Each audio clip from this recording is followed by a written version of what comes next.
राम जय जय राम श्री राम जय जय राम श्री राम जय जय राम श्री राम जय जय राम श्री राम जय जय राम श्री राम जय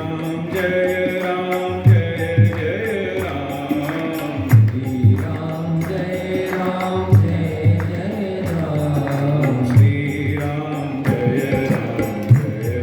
राम श्री राम जय जय राम श्री राम जय जय राम श्री राम जय जय राम श्री राम जय जय राम श्री राम जय जय राम प्रेम से सच्चिदानंद भगवान की जय श्री राघवेंद्र सरकार की की जय श्री हनुमान जी महाराज की की जय नर्मदे मैया की की जय श्री सद्गुरुदेव भगवान की की जय संत भगवान की जय नमः पार्वती पतये हर हर महादेव।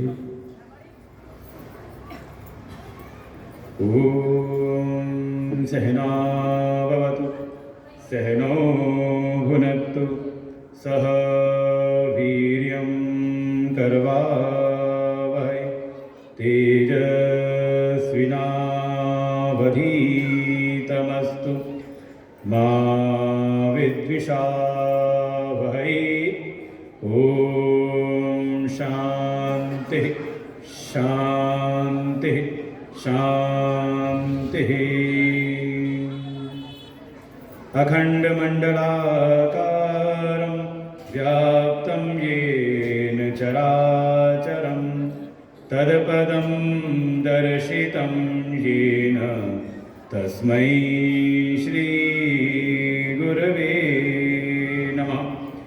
अज्ञानतिमिरान्धस्य ज्ञानाञ्जनशलाकया चक्षुरुन्मीलितं येन तस्मै श्रीगुरवे नमः। गुरुर्ब्रह्मा गुरुर्विष्णु गुरुर्देवो महेश्वर गुरुर्साक्षात् परं ब्रह्म तस्मै श्रीगुरवे नमः। त्वमेव माता च पिता त्वमेव बन्धुश्च सखा त्वमेव वेद्या द्रविणं त्वमेव सर्वं मम देवदेव। गजाननं भूतगणादिसेवितं कपित्थजम्बूफलचारुभक्षणम् उमासुतं शोकविनाशकारकं नमामि विघ्नेश्वरपादपङ्कजम्। अतुलितबलधामं हेमशैलाभदेहं दनुजवनकृशानुं ज्ञानिनामग्रगण्यं सकलगुणनिधानं वानराणामधीशं रघुपतिप्रियभक्तं वातजातं नमामि। नीलाम्बुजश्यामलकोमलाङ्गं सीतासमारोपितवामभागं पाणौ महासायकचारुचापं नमामि रामं रघुवंशनाथं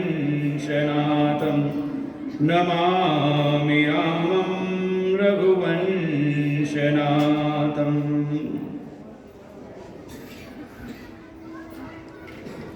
आनंद कंद सच्चिदानंद अखिल कोटि ब्रह्मांड नायक प्रापर ब्रह्म मर्यादा पुरुषोत्तम श्री राघवेंद्र सरकार जी के चरणों में कोटशः नमन वंदन।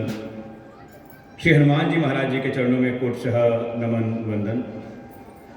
परमात्मा के अभिन्न स्वरूप प्रातस्मरणीय परम श्रद्धेय परम वंदनीय अनंत श्री भूषित सद्गुरुदेव भगवान के चरणों में कोटशः नमन वंदन।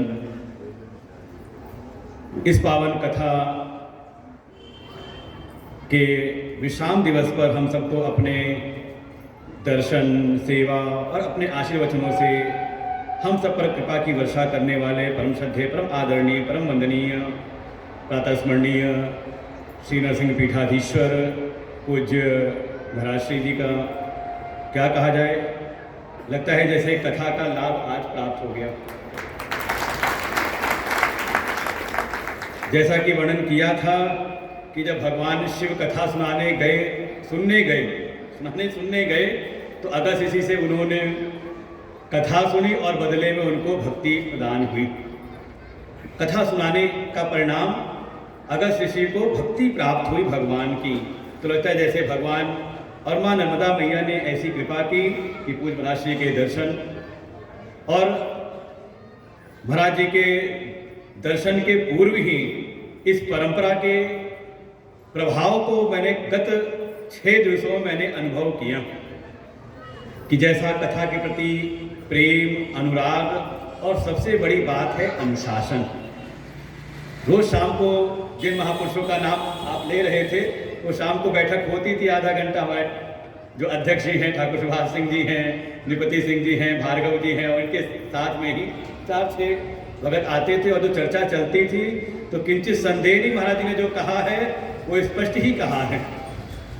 और भागवत रामायण ही नहीं, उपनिषद के मंत्र उद्धृत करके, गीता के श्लोक उद्धृत करते हुए और भी जो वेदांत के कठिन से कठिन प्रकरण हैं उनका उद्धरण दे करके उनकी जिज्ञासाएं होती थी। तो कई बार तो मैं भी संकोच करता था आप इन लोग को आते देख करके कि आज कहाँ से प्रकरण उठेगा। तो नमन वंदन है ऐसी समृद्ध परंपरा को जिसके वाहक हैं पूज्य महाराज श्री जी के चरणों में कोटशः नमन वंदन। इस व्यासपीठ पर मंच पर उपस्थित पूज्य संत चरण, बाल विदुषी, कथावाचिका, भजनों के द्वारा सेवा दे रहे संगीतकार, इस सनातन धर्म महासभा के सभी यशस्वी पदाधिकारीगण, कार्यकर्ता, सदस्य और जिनका भी इसमें तन मन धन से सहयोग, उन सभी भगवत भक्तों का मातृशक्ति सबको हृदय से नमन वंदन। सिया राम में सब जग जानी, करम प्रणाम जोरि जुग पानी।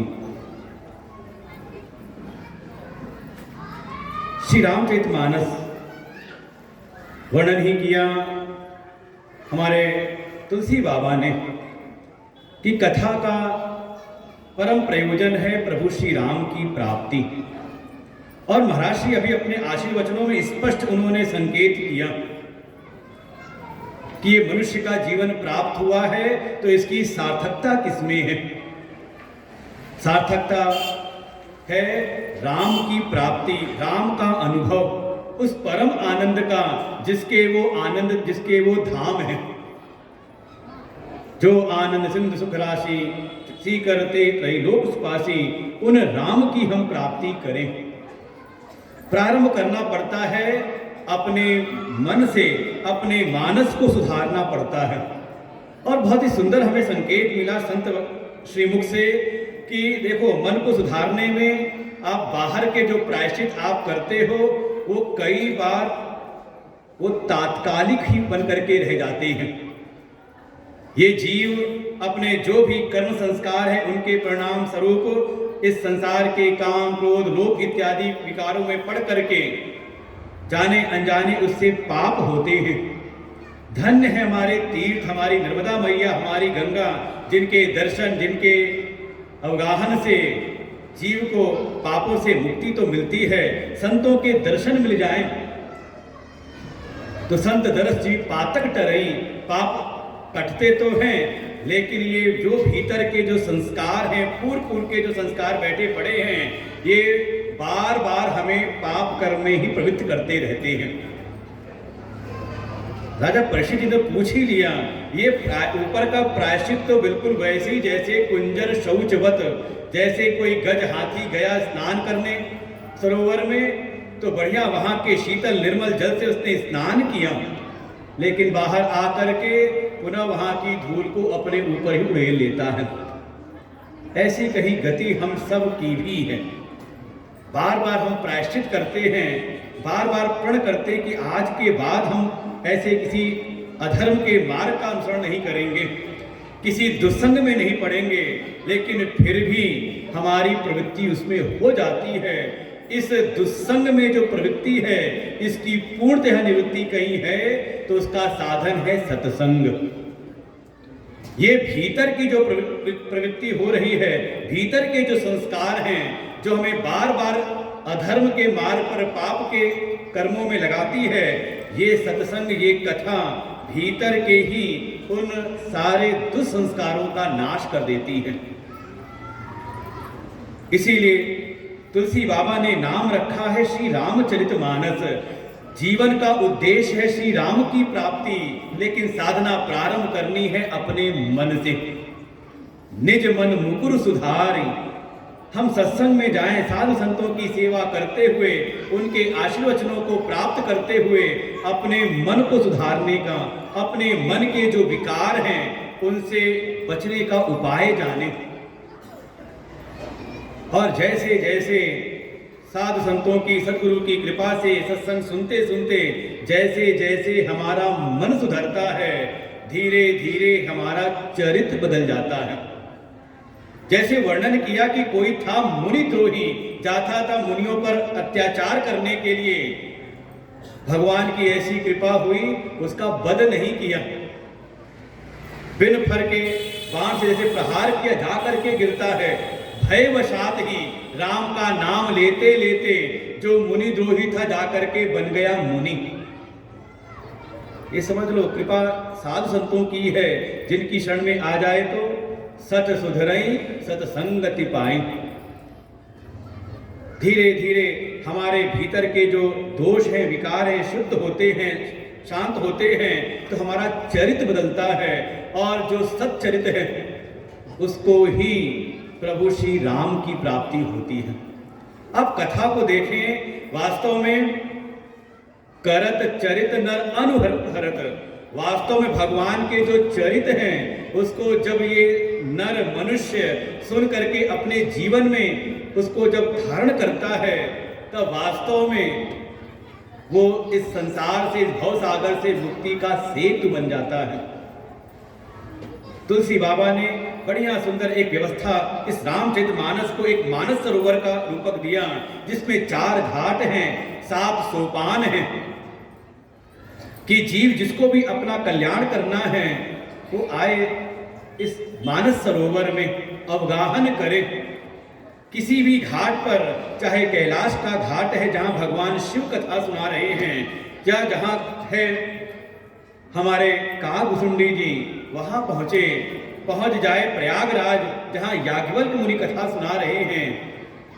और अगर समझ ना आए कि हम किस घाट के अधिकारी हैं, तो आ जाए चौथा घाट, जहाँ स्वयं हमारे तुलसी बाबा कथा सुना रहे हैं, जहाँ कर्म की चर्चा है, भक्ति की चर्चा है, ब्रह्म विद्या ज्ञान की चर्चा है।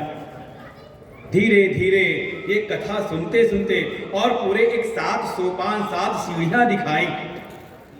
प्रभु श्री राम का जो निर्मल यश है उससे परिपूर्ण जो यह मानस सरोवर है, उसमें गोता लगाने के लिए, अवगाहन करने के लिए एक बिल्कुल सुव्यवस्थित व्यवस्था स्थापित की है। 7 सोपान धीरे धीरे एक एक करके, जैसे हमारा अपना एक विग्रह होता है, ऐसे ही भगवान का भी श्री विग्रह का जैसे यहाँ पर दर्शन कराया है। और ये श्री विग्रह साक्षात श्री रामचरितमानस ही प्रभु श्री राम का ये श्री विग्रह है। जो पहला सोपान है बाल कांड, जिसमें भगवान के बाल चरित हैं, भगवान का अवतरण हुआ उसकी कथा सुनाई, उनके जो बाल चरित है उसका वर्णन किया। जैसे जीवन के हर एक आयाम का यहाँ दिग्दर्शन कराया जा रहा है कि अगर हमें भी अपना कल्याण करना है तो शुरुआत हमें बाल्य अवस्था से ही करनी है। और बड़ा विचित्र सा लगता है कई बार, जो कथा सुनने वाले हैं कई बार कथा के बाद आते हैं और एक अपने मन की चिंता व्यक्त करते हैं कि हम लोग तो अपना कल्याण कर रहे हैं, लेकिन जो हमारे आगे आने वाली पीढ़ी है, जो बच्चे हैं, उनका कल्याण कैसे हो, उनके संस्कारों का शोधन कैसे हो। कोई उपाय आप कथा में, हमसे भी निवेदन किया, सज्जन थे, उन्होंने कहा आप कथा में थोड़ा बच्चों के कल्याण के, बच्चों के संस्कारों के लिए कुछ उपदेश किया करिए। हमने कहा हम लोग का जो उद्देश्य है कोई, हमें तो सामने जा करके जो श्रोता दिखाई देते हैं उनके अनुसार ही, और क्या कहे, वास्तव में अपना कर्तृत्व नहीं, जैसे जो यहाँ कथा पंडाल में सामने विराजमान होते हैं उनको देख करके जैसे भगवान की प्रेरणा मिलती है उनके अनुसार ही वक्तव्य निकलते हैं। तो हमने कहा अगर बच्चों का कल्याण करना है तो बच्चों की के लिए कथा, भाई कथा बच्चों के लिए उपदेश करना है तो बच्चे तो हो उपस्थित। ये परंपरा तो ऐसी आती है और हमें लगता है कि तुलसी बाबा जी ने सैकड़ों वर्ष पूर्व ही कह दिया, जब कथा का निरूपण किया, कथा हो रही नीलगिरी पर्वत पर, तो जाकर के जब देखा गरुड़ जी ने तो उनको जो दृश्य दिखाई दिया, कथा सुना रहे हैं काक भुसुंडी जी। कौन सा रंग है उनका, किस रंग के हैं? तो आप कह दो काले काले से कौवा काला ही होता है, इसमें कौन सी नई बात है। और सामने सुन कौन रहे हैं, तो कहा मानस सरोवर के हंस आए हैं कथा सुनने के लिए। हंस का रंग, हंस किस रंग का होता है? आप कह दो सफेद। तो उनको देख करके लगा कि उपदेश करने वाला तो युवा है और सुनने वाले हैं वृद्ध वृद्ध विहंग तह आए। और हमें लग रहा है वो परंपरा शायद अनादिकाल से चली आ रही है। वो बच्चे भी जिस समय पात्रता है, जोश है, उमंग है, उस समय इस मार्ग पर, क्योंकि वास्तव में यही सर आवत अति कठिनाई, इस मार्ग पे आना तो वास्तव में कोई पुण्यात्मा हो जिसके पास पुण्य की पूंजी हो वही आ पाता है, या जिस पर भगवान की कृपा हो। अब ये तो बात समझ में आ गई ना कि भगवान की कृपा या पुण्य का पुंज। वैसे आज तो हम कह सकते हैं, आज विश्राम दिवस पे, कि आपके पास दोनों ही हैं। भाई पहले बार कोई आए उसको संत के दर्शन मिल जाए अपने निवास क्षेत्र में बैठे बैठे ही, तो वहां कहा था कि हरि की कृपा है कि हमने कोई प्रयास किया नहीं, लेकिन संत आकर के द्वार पर हमें दर्शन दे रहे हैं। जैसे हनुमान जी ने दर्शन दिया विभीषण जी को, तो उन्होंने कहा अब मोहि भा भरोसा हनुमंता। तो पहले बार अगर आपको दर्शन मिले तो इसमें भगवान की कृपा, लेकिन बार बार आप आ रहे हो दर्शन करने, कथा सुनने के लिए, तो इसमें आपके पुण्य भी हैं। तो वर्णन आया कि हमारा चरित्र सुधरे, साथ में हमारे पूरे परिवार का, इसलिए आवश्यकता है हम स्वयं भी कथा सुने और अपने बच्चों को भी कथा सुनवाएं। जैसे हम हर कार्य के लिए प्रेरित करते हैं वैसे बच्चों को भी प्रेरित करें, और नहीं तो कम से कम घर में रामचरितमानस का पाठ अवश्य ही करें, जिससे कि हमारा मन भी निर्मल हो, हमारे परिवार के सभी जनों का भी मन निर्मल हो। और देखें जब पूरा परिवार बैठ के जब भगवान की भक्ति करता है, भजन करता है ना, तो ऐसे घर, ऐसे परिवार को छोड़ करके भगवान फिर कहीं और नहीं रहते। वो 14 निकेत जो बताए हैं, निवास के स्थान बताए हैं वाल्मीकि ऋषि ने, वो वास्तव में कोई और कहीं बाहर के कोई लोक नहीं, ये हमारा अंतरतम है। जब कोई साधन करके अपने मन को सुमन बना ले, अपनी बुद्धि को कुशल करे, विवेक से युक्त करे, तो ऐसे मन के भीतर ही, ऐसे मन मंदिर में ही भगवान का निवास होता है। ये जो प्रथम सोपान है बाल कांड, ये जैसे पूरे भगवान श्री राम जी के श्री विग्रह का की आधारशिला है, ये है भगवान के चरण। जो द्वितीय सोपान है अयोध्या कांड, जिसमें भगवान, कल मैंने संकेत किया था कि आधे में प्रभु श्री राम का चरित्र है और आधे में भरत जी का चरित्र है। जैसे ज्ञान और भक्ति दोनों का समागम हुआ है और ये पूरी रामचरितमानस में है। कल भी किसी का प्रश्न था, जिज्ञासा थी कि हम भक्ति का साधन पकड़ें या ज्ञान का साधन पकड़ें। हमने कहा इस संदेह का निवारण स्वयं श्री रामचरितमानस में तुलसी बाबा ने जगह जगह किया है। संतों ने कहा बड़ा सरल है, समझना ज्यादा अंतर है नहीं। दो मार्ग हैं, एक ज्ञान का एक भक्ति का। एक में है कि कोई विवेकवान है, पहले जानता है और फिर मान करके समर्पित हो जाता है, और दूसरा जिसका जीवन भाव प्रधान है वो मान लेता है और मान करके समर्पित होता है, तो भगवान उसको ज्ञान प्रदान कर देती है। आप किसी पर भी जिस मार्ग पे चढ़ो उस पे आरूढ़ हो जाओ। प्रभु श्री राम का चरित्र और साथ में भरत जी का चरित्र, सुंदर ऐसा चरित्र है, और जिसमें भगवान के गृहस्थ आश्रम की किस प्रकार से वो जब परिवार में रहते हैं तो कैसा व्यवहार करते हैं। अगर आपको भी अपना परिवार संवारना है, एकजुट रखना है, तो कथा जरूर से जरूर इसका पाठ करो अयोध्या कांड की। ऐसी ऐसी चौपाइयां हैं, आप जब बार बार उसका पाठ करते हैं, उसका श्रवण करते हैं, तो धीरे धीरे वो संस्कार हमारे भीतर बैठते हैं। परिवार में वो त्याग, वो प्रेम की भावना आती है। एक परिवार है जहां पर विपत्तियों का बंटवारा हो रहा है। आप देखो, अगर ये चरित्र हम अपने जीवन में लेकर के आए तो आज की जो लड़ाई है संपत्तियों का बंटवारा, कहा वो समाप्त हो जाए हमारे परिवारों से, हमारे समाज से। ये जो बिखरते हुए परिवार हैं, बिखरता हुआ समाज है, और यही कारण बनता है बाहर के उपद्रवियों को हावी होने में। ऐसा अयोध्या कांड की कथा सुनाई। ये भगवान के श्री विग्रह के जैसे जंघाएं हैं। अगर गृहस्थ आश्रम में रहना है तो जो भी दायित्व हैं, जो कर्तव्य हैं, उनको अपने परिश्रम अपने प्रयत्न से पूरा करो, आलसी मत बनो। जो अपने जीवन की अनिवार्यताएं हैं, तो ये भगवान की जैसे जंघाएं हैं।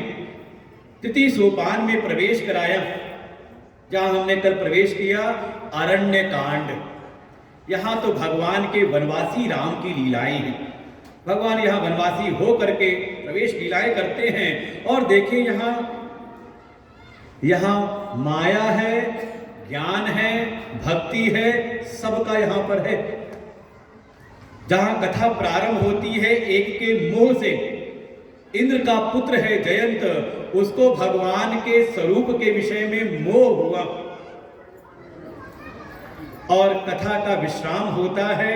देवर्षि नारद जी आए हैं और भगवान से पूछा है कि संतों के लक्षण क्या हैं। ऐसी इसमें सूर्पनखा भी है, आसुरी वृत्ति भी है, और साथ में यहाँ शबरी मां की कथा है। यहाँ लक्ष्मण जी ने प्रश्न पूछा है, प्रभु श्री राम ने उनको उपदेश किया है, ज्ञान क्या है, वैराग्य क्या है, भक्ति क्या है, जीव ईश्वर का भेद क्या है, ये उपदेश किया है। तो साथ ही में यहीं पर शबरी मां को उपदेश किया है प्रभु श्री राम ने 9 प्रकार की भक्ति का। आप देखें, समग्र एक आपको पूरा दर्शन केवल एक छोटे से ही सोपान में मिल जाता है अरण्य कांड में। जैसे ये प्रभु का उदर है जिसमें सब कुछ है, ऐसे ही इसके बाद प्रवेश करते हैं किष्किंधा कांड में। और देखो, आप क्रम देखोगे ना, तुलसी बाबा का जो कथा का है, बिल्कुल आखिरी विश्राम लेंगे अरण्य कांड में सत्संग की महिमा पर, और अगला जो प्रारंभ होता है वो सत्संग को ही सांकेतिक रूप से प्रकट करते हैं। आगे चले बहुरी रघुराया, ऋष्य मूक पर्वत नियर आया। ये किष्किंधा कांड, जिसमें भगवान का एक नया रूप प्रकट होता है। जैसे अरण्य कांड में भगवान वनवासी हैं, वन जीवों से, वन के प्राणियों से कैसा व्यवहार है वो प्रकट होता है। वन के जो ऋषि मुनि हैं उनसे कैसे व्यवहार करते हैं, उनके प्रति कैसा भाव है प्रभु का, कैसी उनकी श्रद्धा है, कैसा उनका समर्पण प्रेम है। और देखो हमारे शास्त्रों को आप विचार करो तो 2 प्रकार के भक्तों का वर्णन मिलेगा। एक तो समझ लो वो है जिनका भगवान से प्रेम है। कोई है तो नहीं ऐसा यहां पर जिनका भगवान से प्रेम हो। आप कहोगे महाराज जी ऐसी थोड़ा कथा में आ रहे हैं, 7 दिन से 7वां दिन हो गया है, भगवान से प्रेम है तब तो कथा में आ रहे हैं ना। तो देखो इनकी संख्या कितनी है कुछ पता नहीं। संतों ने एक ऐसी कथा सुना दी कि कभी देवर्षि नारद पहुंचे वैकुंठ प्रभु श्री नारायण के पास में, श्री हरि के पास जाकर के उनसे कहा प्रभु कोई आपके पास हिसाब किताब है, इस जगत में आपके कितने भक्त हैं? उन्हें कहा हाँ देवर्षि बिल्कुल है हिसाब किताब। एक बड़ा सा बही खाता सामने रख दिया, लो देखो। और देखो अपने मन की बात जानना, आप किसी के घर जाओ और कोई उसके घर उत्सव हुआ हो, उसकी कोई फोटो का एल्बम हो तो, और वो सामने रख दे तो उस एल्बम को देख के किसको ढूंढते हो? वो सारी फोटो आप जल्दी जल्दी घुमाओगे किस लिए? अपनी कोई एक फोटो दिख जाए, है कि? तो जैसे आपके मन का भाव देवर्षि ने सारे पन्ने पलटे उसके जल्दी जल्दी, लेकिन हो गए बड़े निराश। देखा कि इसमें कहीं मेरा नाम तो है नहीं। प्रभु इसमें तो पूरे इतने बड़े बही खाते में कहीं मेरा नाम तक नहीं। क्या मैं आपका भक्त नहीं? क्या आपके भक्तों में क्या मेरी गणना नहीं है? भगवान ने कहा निराश क्यों होते हो? एक छोटी सी डायरी और है, वो जैसे भगवान ने अपनी जेब में झोली में रखी हो, अपनी झोली से निकाल के दिया, अरे देवर्षि एक डायरी और भी है, एक छोटी वाली। जैसे उसको खोला देखा सबसे ऊपर नाम था देवर्षि नारद। मन को बड़ा आनंद मिला, तो ताली तो बजा दी, लेकिन बड़े का और छोटे का अंतर क्या है बिना जाने। तो देवर्षि नारद ने ताली नहीं बजाई, प्रसन्न तो हुए, लेकिन पूछा कि ये बड़ी जो किताब आपने दी इसमें और ये छोटी वाली में अंतर क्या है? तो भगवान ने कहा ये बड़े वाले में उनके उनके नाम हैं जो जो मुझसे प्रेम करते हैं, जिनका प्रेम मुझसे है, जो निरंतर मेरा स्मरण करते हैं। तो कहा ये छोटी वाली में का छोटी वाली में उनके नाम हैं जिनका स्मरण मैं करता हूं। ये यथा माम प्रपद्यन्ते तां तथैव भजाम्यहम्। भगवान कहते मैं स्वयं उनका भजन करता हूं। मैं अपने उन भक्तों को कभी विस्मृत नहीं करता। तो देखो 2 प्रकार के भक्त हो गए। एक तो भक्त वो जिनका प्रेम भगवान से है, और दूसरे वो जिनसे भगवान का प्रेम है, लेकिन पात्रता है उनकी। ऐसे तो भक्त हैं जो अवध जाते हैं भगवान का दर्शन करने के लिए, लेकिन अरण्य कांड में ऐसे ऐसे ऋषि मुनियों का वर्णन मिलता है जिनको ज्ञात है कि प्रभु अवतरित हुए हैं, लेकिन वो अपने स्थान से गए नहीं, और मुनियों के आश्रम में जा जा करके प्रभु श्री राम ने अपने दर्शन दिए हैं। देखो महिमा तो है, जिन पर संतों की कृपा हो जाए, जो साधन संपन्न हो जाए भगवान की भक्ति। लेकिन ऐसे जो संत हैं कहा दुर्लभ हैं, दुर्लभ नहीं सुदुर्लभ है। वासुदेव सर्वमिति स महात्मा सुदुर्लभ। स्वयं भगवान कहते ऐसे जो मेरे परम प्रिय यो में भक्त समे प्रिय। भगवान तो बार बार कहते ऐसे जो कोई भक्त हैं मुझको अतीव प्रिय हैं। लेकिन उनकी दृष्टि कैसी है? दृष्टि है सिया राम मैं सब जग जानी। ऐसे जो संत हैं, ऐसे जो भक्त हैं, वो मुझको अतीव प्रिय हैं, लेकिन वो हैं अत्यंत ही दुर्लभ। और वो दुर्लभ संत अगर सुलभ हो जाए तो परिणाम क्या है? तो कहा महत्संगस्तु दुर्लभ अगम्य अमोघश्च। पहले तो कहा वो दुर्लभ हैं, मिल जाए तो फिर कहा अगम्य है, कहा साथ टिकता नहीं। अब महाराज श्री आज आए हैं, दर्शन मिल रहा है, कितनी देर मिलेगा? तो फिर महाराज जी अपने कार्यक्रमों में व्यस्त हो जाएंगे, आप अपनी दिनचर्या में व्यस्त हो गए। संबंध कितना रहा? बहुत अल्प। लेकिन अगर ये संबंध निरंतर बना रहे तो वर्णन किया कि इसका परिणाम है अमोघश्च। कहा फिर इसका परिणाम कभी व्यर्थ नहीं जाता। संत की कृपा हो जाए, सद्गुरु कृपा हो जाए तो उसको भगवान की प्राप्ति सुलभ हो जाती है। और भगवान वही कहते हैं, जहां कह देते हैं कि ऐसे संत दुर्लभ हैं, वहां अपने आप को कहते हैं मैं अत्यंत ही सुलभ हूं। अनन्याश्चेतः सततम यो मां स्मृति नित्यशः तस्याहं सुलभ पार्थ। और देखा जाए तो भगवान की तो मजबूरी है भाई, जो कण कण में है। महाराज जी ने बताया राम कौन है? कहा जो कण कण में है। तो जो कण कण में सर्वव्याप्त है तो उनसे सुलभ कोई और हो सकता है? लेकिन है तो, लेकिन उसका बोध, उसका ज्ञान, उसकी अनुभूति वो तब होती है जब संत आपको सुलभ हो जाए। तो ऐसा ही वर्णन किया है अरण्य कांड में। भगवान जा करके आश्रमों में, मुनियों के आश्रम में जा करके दर्शन देते हैं, सबको सुख देते हैं, आनंद प्रदान करते हैं। वर्णन आता है अगले सोपान किष्किंधा कांड, जिसमें भगवान का बहुत ही सुंदर एक स्वरूप है। वो है उनका सखा स्वभाव, उनका मित्र स्वभाव। सखा सोच त्यागौ बल मोरे।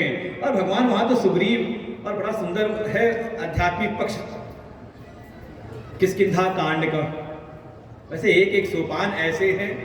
अब कम से कम 4 दिन में हमारा बाल कांड हुआ, पहला सोपान। कल हमने पूरी कोशिश की अयोध्या कांड को समेट दिया, लेकिन कहां कहां हमने अपने मन को रोका है वो हमारा मन जानता है। एक एक चौपाई दिखती तो मन रुकता है वहां पर।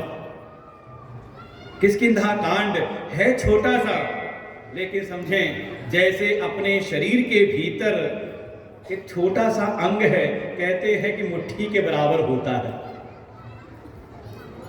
कौन सा अंग? कहा हमारा हृदय है छोटा सा, लेकिन महिमा उसकी, महत्व कितना है।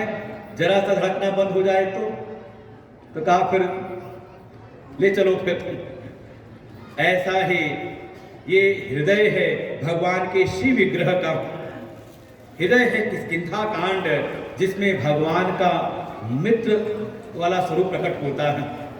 और वैसे अगर आप देखें उपनिषदों में, हमारे वेदों में, वहां तो कहा ही है द्वासुपर्णा सयुजा सखाया समानम वृक्षम प्रशस्त जाते ऋतम पिबंतो सुतम लोके। जगह जगह वर्णन किया कि जीव के वास्तविक सखा तो ईश्वर ही है। ईश्वर और जीव ये दोनों ही सखा हैं। सयुजा सखाया, एक ही डाल पर बैठे हुए। हमारी श्रुतियों ने ऐसा वर्णन किया जैसे एक ही डाल पर बैठे हुए 2 पक्षी हैं, ऐसा ही स्वरूप है जीव और ईश्वर का। अच्छा, जीव कहाँ है? जीव का निवास कहाँ है? तो आप कह दो मैं हूं। कहाँ? भीतर। ऐसी संकेत तो करोगे। वे कहते मैं हूं, अपनी तो बंदा जाता है यहीं पर। कभी ये नहीं कहा हूं, मैं हूं, बाहर नहीं कहते। कहा भीतर। अच्छा, ईश्वर कहाँ है? अस प्रभु हृदय अछत अविकारी। कहाँ है? कहा भीतर। तो एक ही हृदय पर, जैसे कुरुक्षेत्र के मैदान पर एक ही रथ है, उस पे नारायण भी हैं और नर स्वरूप अर्जुन भी हैं। और देखो वहां भी सखा है, सखा भाव ही है। भगवान ने कहा है भक्तोसी में सखा चेती। हे अर्जुन, तुझको मैं ये रहस्यमय ज्ञान दे रहा हूं, क्योंकि तू मेरा भक्त ही, तू मेरा मित्र भी है। ये जीव और ईश्वर का एक नित्य संबंध है, दोनों सखा हैं। बस समस्या ये है कि ईश्वर तो दिन रात इंतजार कर रहे, प्रतीक्षा में है, कब ये जीव मेरी ओर देखे। तो जीव कहां देख रहा है?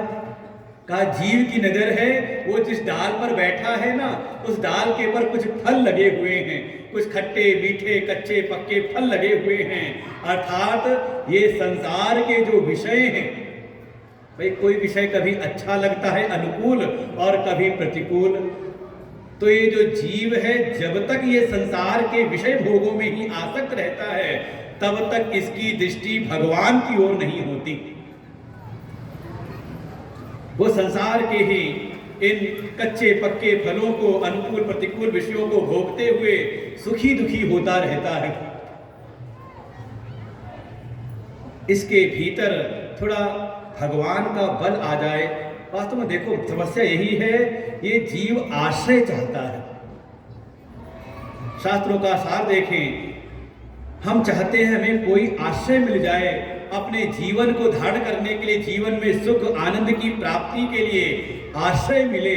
और उस आश्रय में ही हम कभी धन को आश्रय बनाते हैं, कभी अपने शरीर के बल को आश्रय बनाते हैं और कभी अपने परिवार को।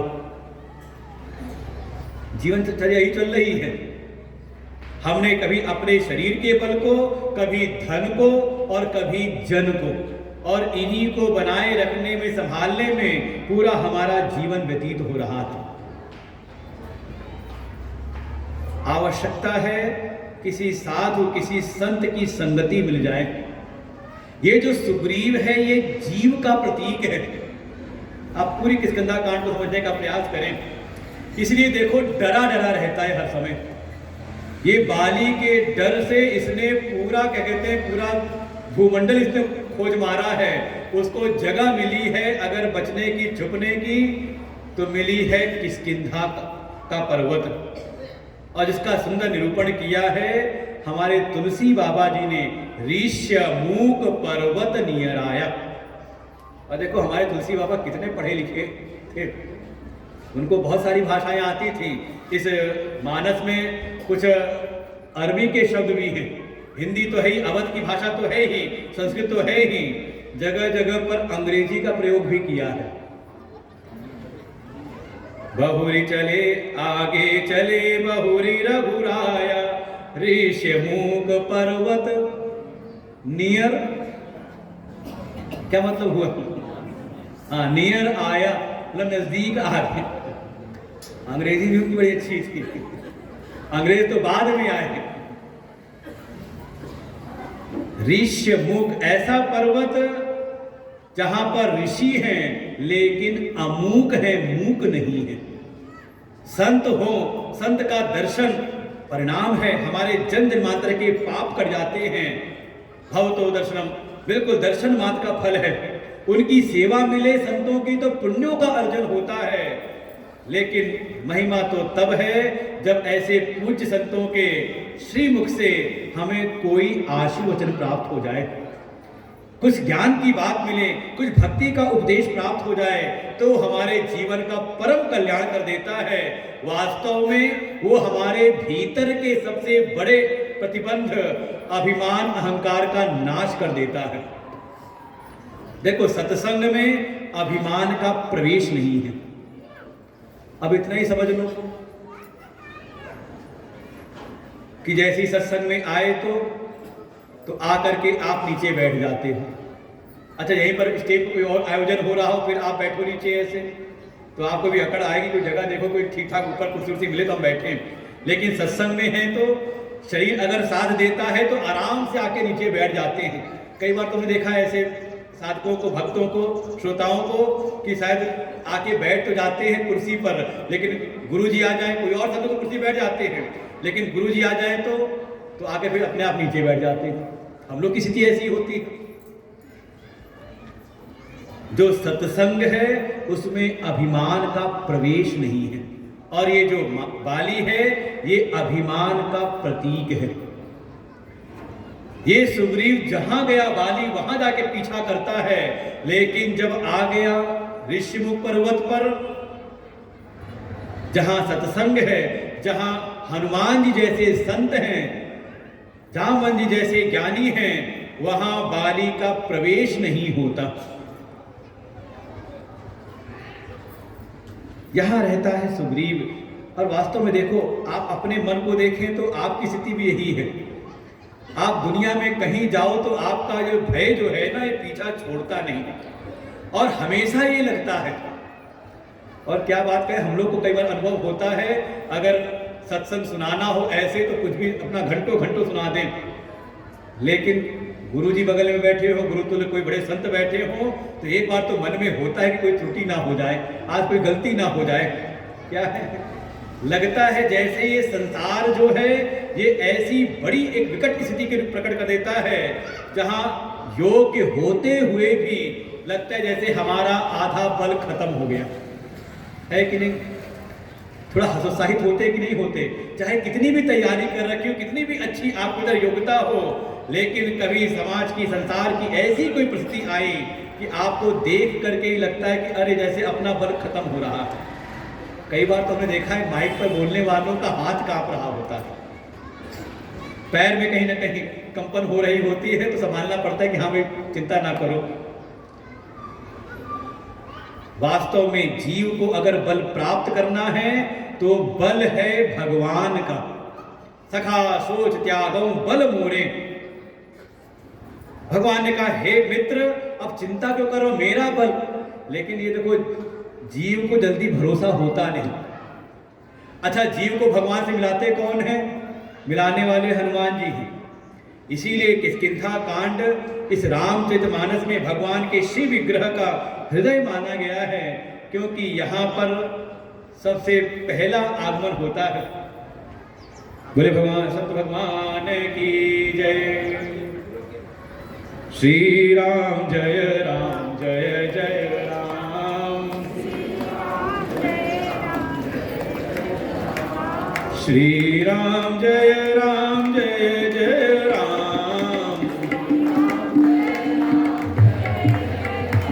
राम श्री राम जय जय राम। राम श्री राम जय जय राम। राम श्री राम जय जय राम। राम श्री राम जय जय राम।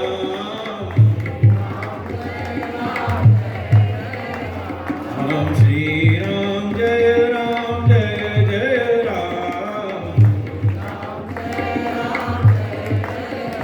राम श्री राम जय जय राम। राम श्री राम जय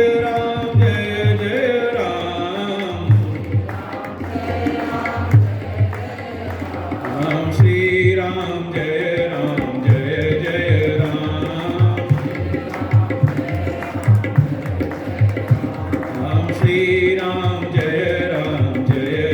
राम। राम श्री राम जय जय राम। राम श्री राम जय जय राम।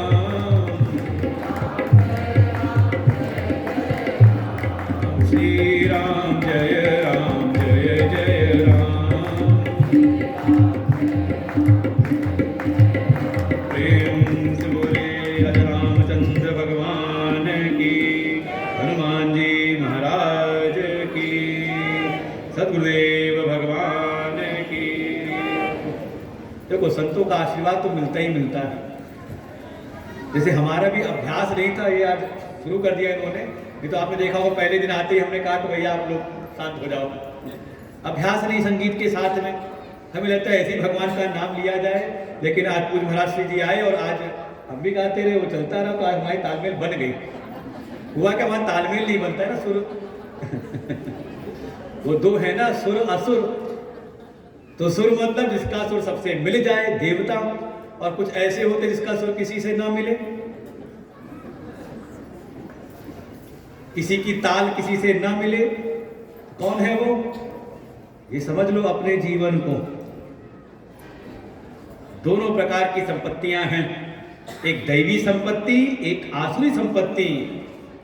तुलसी बाबा ने मानस में कहा है, सुमति कुमति सबकी उर रही। कैसे पता चले, हम पहचान करें कि हमारे भीतर सुमति है, हम दैवी संपत्ति से युक्त हैं, हम देवताओं वाली संपत्ति से युक्त हैं, और कब हम आसुरी संपत्ति से खो रहे हैं? तो हमने लक्षण दे दिया। देखो, जो दैवी संपत्ति है वो त्याग कराती है, और ऐसे व्यक्ति का सबसे सुर मिल जाता है। तो महाराज की कृपा से आज हमारा सुर मिल गया उनके साथ में, और जिसका सुर ना मिले किसी से तो समझ लो फिर वो रावण के परिवार का बन रहा है।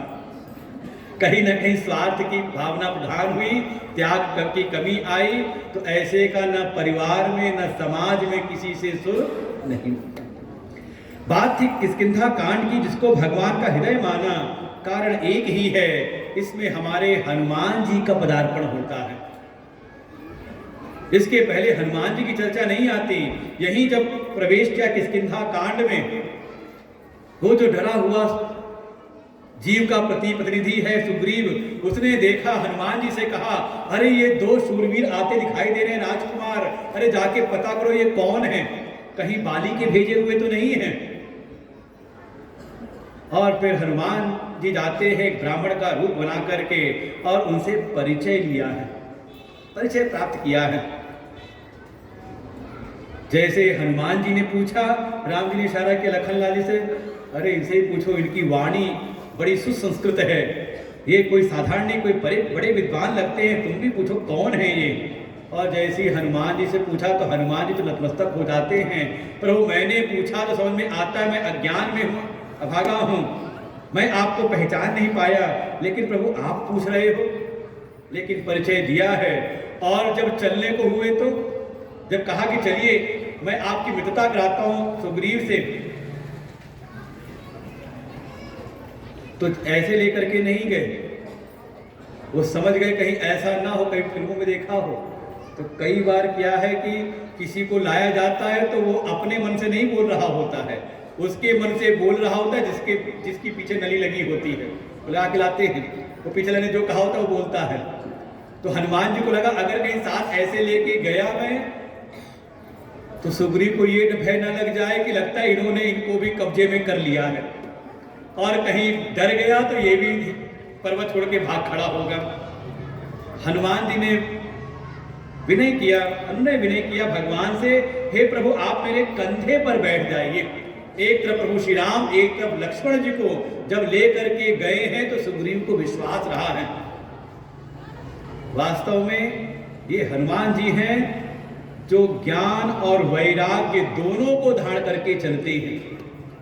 ये साक्षात संत स्वरूप हैं, संत की पहचान है उनके ज्ञान से, उनके वैराग्य से,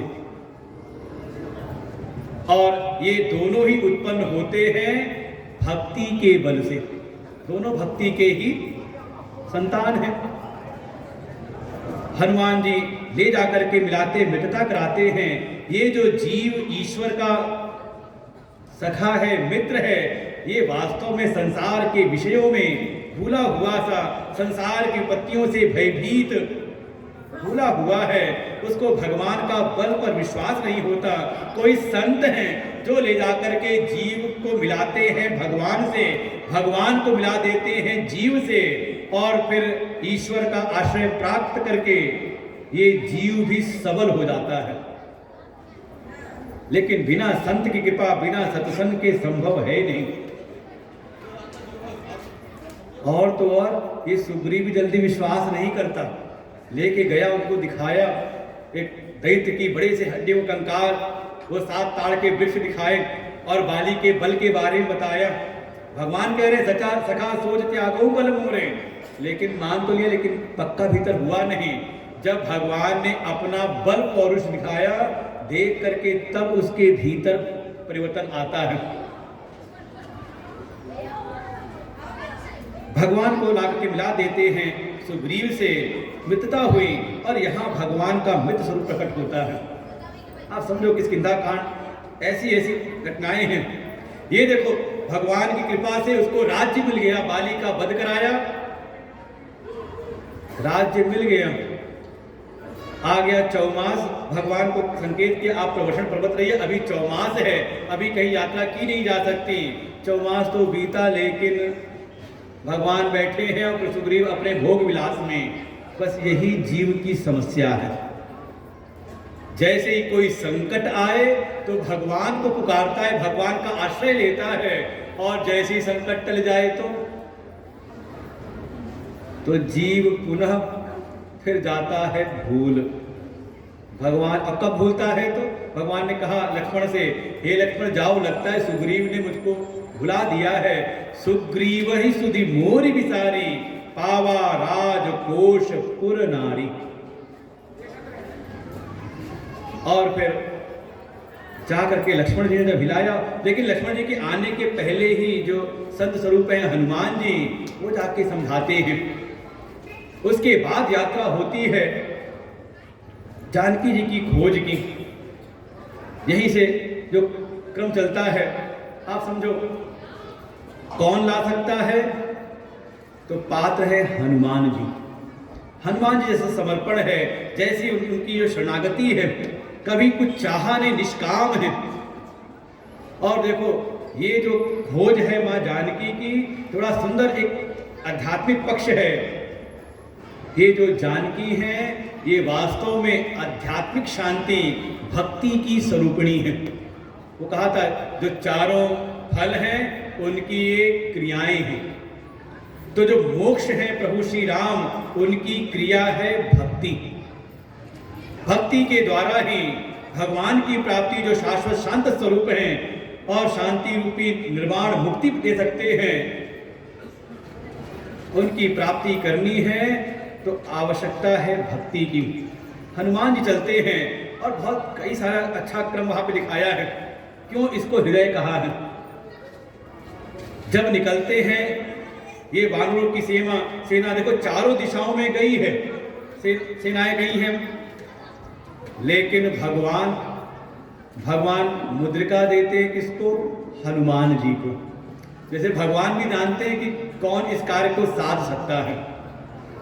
और जो मुद्रिका है राम नाम अंकित अति सुंदर, और वो जो मुद्रिका मिली है हनुमान जी ने रखा कहाँ रखा मुद्रिका को? का मेली मुख माही, अपने मुख में रखा। लगता है जैसे यहाँ से एक नया क्रम दिखाया है तुलसी बाबा ने कि जीवन का लक्ष्य है निर्वाण रूपी शांति, उस पराभक्ति की प्राप्ति करनी है।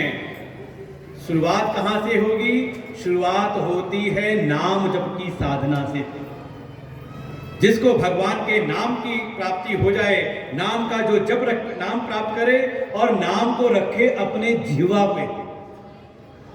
नहीं तो एक आजकल की परंपरा चल पड़ी है, कहते कंठी लेनी है, गुरु मंत्र लेना है, और गुरु मंत्र लिया उसके बाद कंठी टांग दी मंदिर में और अपना मस्त है। उतने से नहीं, गुरु मंत्र लिया है, नाम लिया है, तो उसकी महिमा तब प्रकट होती जब उसका आप जप करो। और साधना का तो स्वरूप ही है, जो साधन मिले हैं जिससे हम संसार की सेवा कर रहे हैं, उन साधनों को भगवान में लगा दें। काय वांग मनः कार्य मुक्तमम पूजनम जपस चिंतनम क्रमात्, ये क्रम बताया।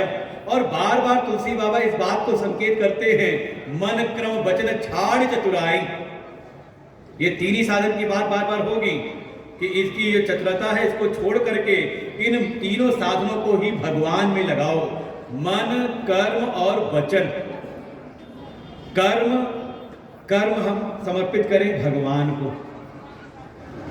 देखो जैसे हम भगवान का एक श्री विग्रह देख रहे हैं ना, ऐसे अपने विग्रह को भी पहचान लो। ये शरीर है हमारा स्थूल, सगुण भी है, साकार भी है। फिर इसके भीतर जो जीव है वो सगुण है, लेकिन इसका कोई आकार नहीं है। जीव अपने कर्मों के अनुसार जहां प्रवेश करे, जिस शरीर में जाए, उस शरीर की आकृति ले लेता है। तो भीतर का जो जीव है कैसा हो गया? आप समझो वो सगुण है और निराकार है। और दोनों को सत्ता जिससे मिलती है, जो आत्मा है, चेतन है, कहा वो निर्गुण है और निराकार है। चीज समझ में आ गई? तीन चीजें, भीतर आत्मा निर्गुण निराकार, जीव सगुण निराकार, और जो शरीर है ये सगुण भी है और साकार भी है, इसकी आकृति भी है। साधना का आयाम यही है, इन तीनों को कैसे भगवान में लगाएं। इसका निरूपण भी हमें प्राप्त होता है हनुमान जी के चरित्र से। ऐसे ही भगवान के भी आप शिव विग्रह को देखें तो एक तो उनका सगुण साकार व्यक्त रूप है, जिसका हम दर्शन करते हैं, जिसकी हम सेवा करते हैं, जिनकी हम आरती उतारते हैं। अच्छा, आरती उतारते हुए पंक्ति जब बोलते हो कि उसका मतलब सोचा, विचार किया? हम आरती उतार रहे हैं ऐसे कि जो नेत्रों से देखा जा सकता है, इंद्रियों के द्वारा उसको स्पर्श, उसका अनुभव किया जा सकता है। लेकिन आरती करते करते पंक्ति आप बोलते हो, तुम हो एक अगोचर सबके प्राण प्रति। क्या तात्पर्य हुआ? अगोचर, अगोचर उसको कहते, ये इंद्रियों का ही एक नाम है गो। गो गोचर जहां लग मन जाए, सो सब माया जानहु भाई। तो जिसको इंद्रियां ग्रहण कर लें उसको कहते हैं गोचर, और जिसको इंद्रियां ग्रहण न कर सके उसको ही कहा अगोचर। तो रोज आरती गाते हो आप, तुम हो एक अगोचर, जो सामने दिख रहे, जिनकी सेवा, जिनकी आरती कर रहे हो, उनको कह रहे हो गोचर। तो कहने का तात्पर्य ये है कि हे प्रभु, ये जो आपका प्रकट, ये व्यक्ति जो शिव विग्रह है, इतने ही मात्र आप नहीं हैं, आप तो वो हैं जो सबके प्राणपति, सबके प्राणों के स्वामी आत्मा है, चेतन है, ब्रह्म है। तो एक तो उनका व्यक्त स्वरूप है, और जो उनका अव्यक्त स्वरूप है उसमें भी वही भाव है। जो उनका व्यक्त स्वरूप है, सगुण है, साकार है, इसके भीतर जिसको हम बार बार कहते हैं ईश्वर, वो ईश्वर जो है वो माया की उपाधि से, माया के गुणों से युक्त है। इसलिए उसमें गुण तो हैं, लेकिन ईश्वर की भी कोई आकृति नहीं है। आप समझो, वेदांत शास्त्रों को समझना है ठीक प्रकार से तो। इसीलिए जीव को ईश्वर का अंश कहा है, ब्रह्म का अंश नहीं कहा। आज आखिरी दिन है, तुम्हारे मन में है कुछ अगर कठिन भी हो जाए तो कोई चिंता की बात नहीं, कल आओ ना आओ कि महाराज जी बड़ा कठिन कठिन सुना के चले गए, कुछ समझ में आया नहीं। ये तो हम बीज बो रहे हैं आगे के लिए। महाराज ने संकेत किया है ना कि गुरु जी आए नहीं है, चेले को भेजा है कि पहले चेले से पूरा कुश्ती कर लो, जब इससे पार पालोगे तो मैं आऊंगा। आज महाराज जी संकेत करके गए, इससे आज कोई संकोच नहीं है।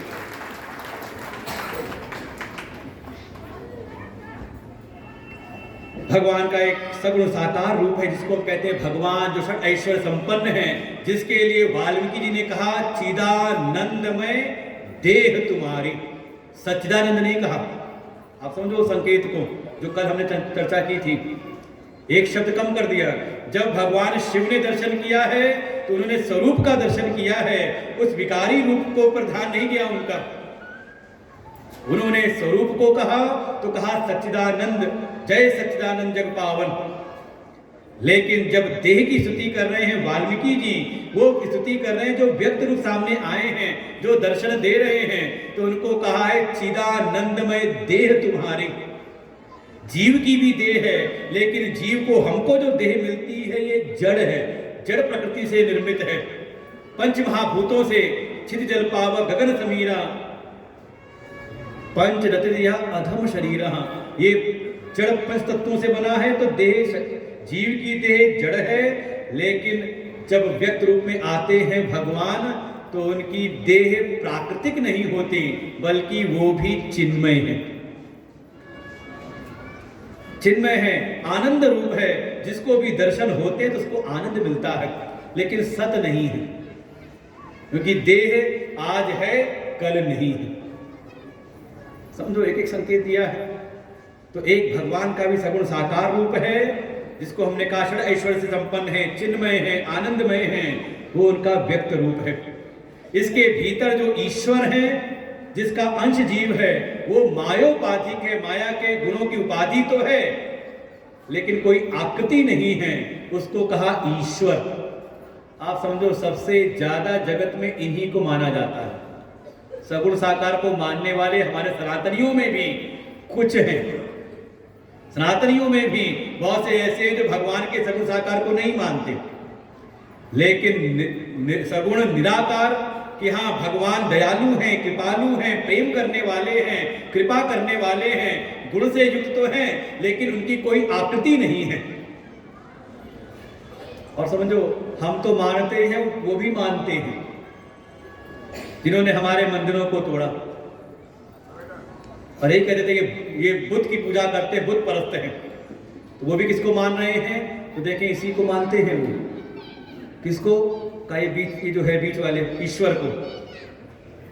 और जो परम स्वरूप है, जिसकी बार बार चर्चा आती है, जिसका दर्शन किया है भगवान शिव ने, उपदेश कर रहे हैं मां पार्वती को, वो है ब्रह्म स्वरूप, जो माया की छाया से परे है, जो मायातीत है, वो है निर्गुण निराकार, वहां माया की कोई छाया नहीं है।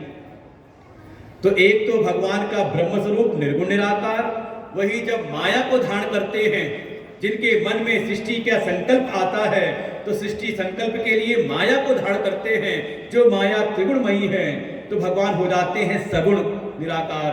और वही जब भक्तों के कल्याण के लिए, भक्तों के प्रेम के वश होकर के जब प्रकट होते, अवतार लेते हैं, तो वही हो जाते हैं सगुण साकार।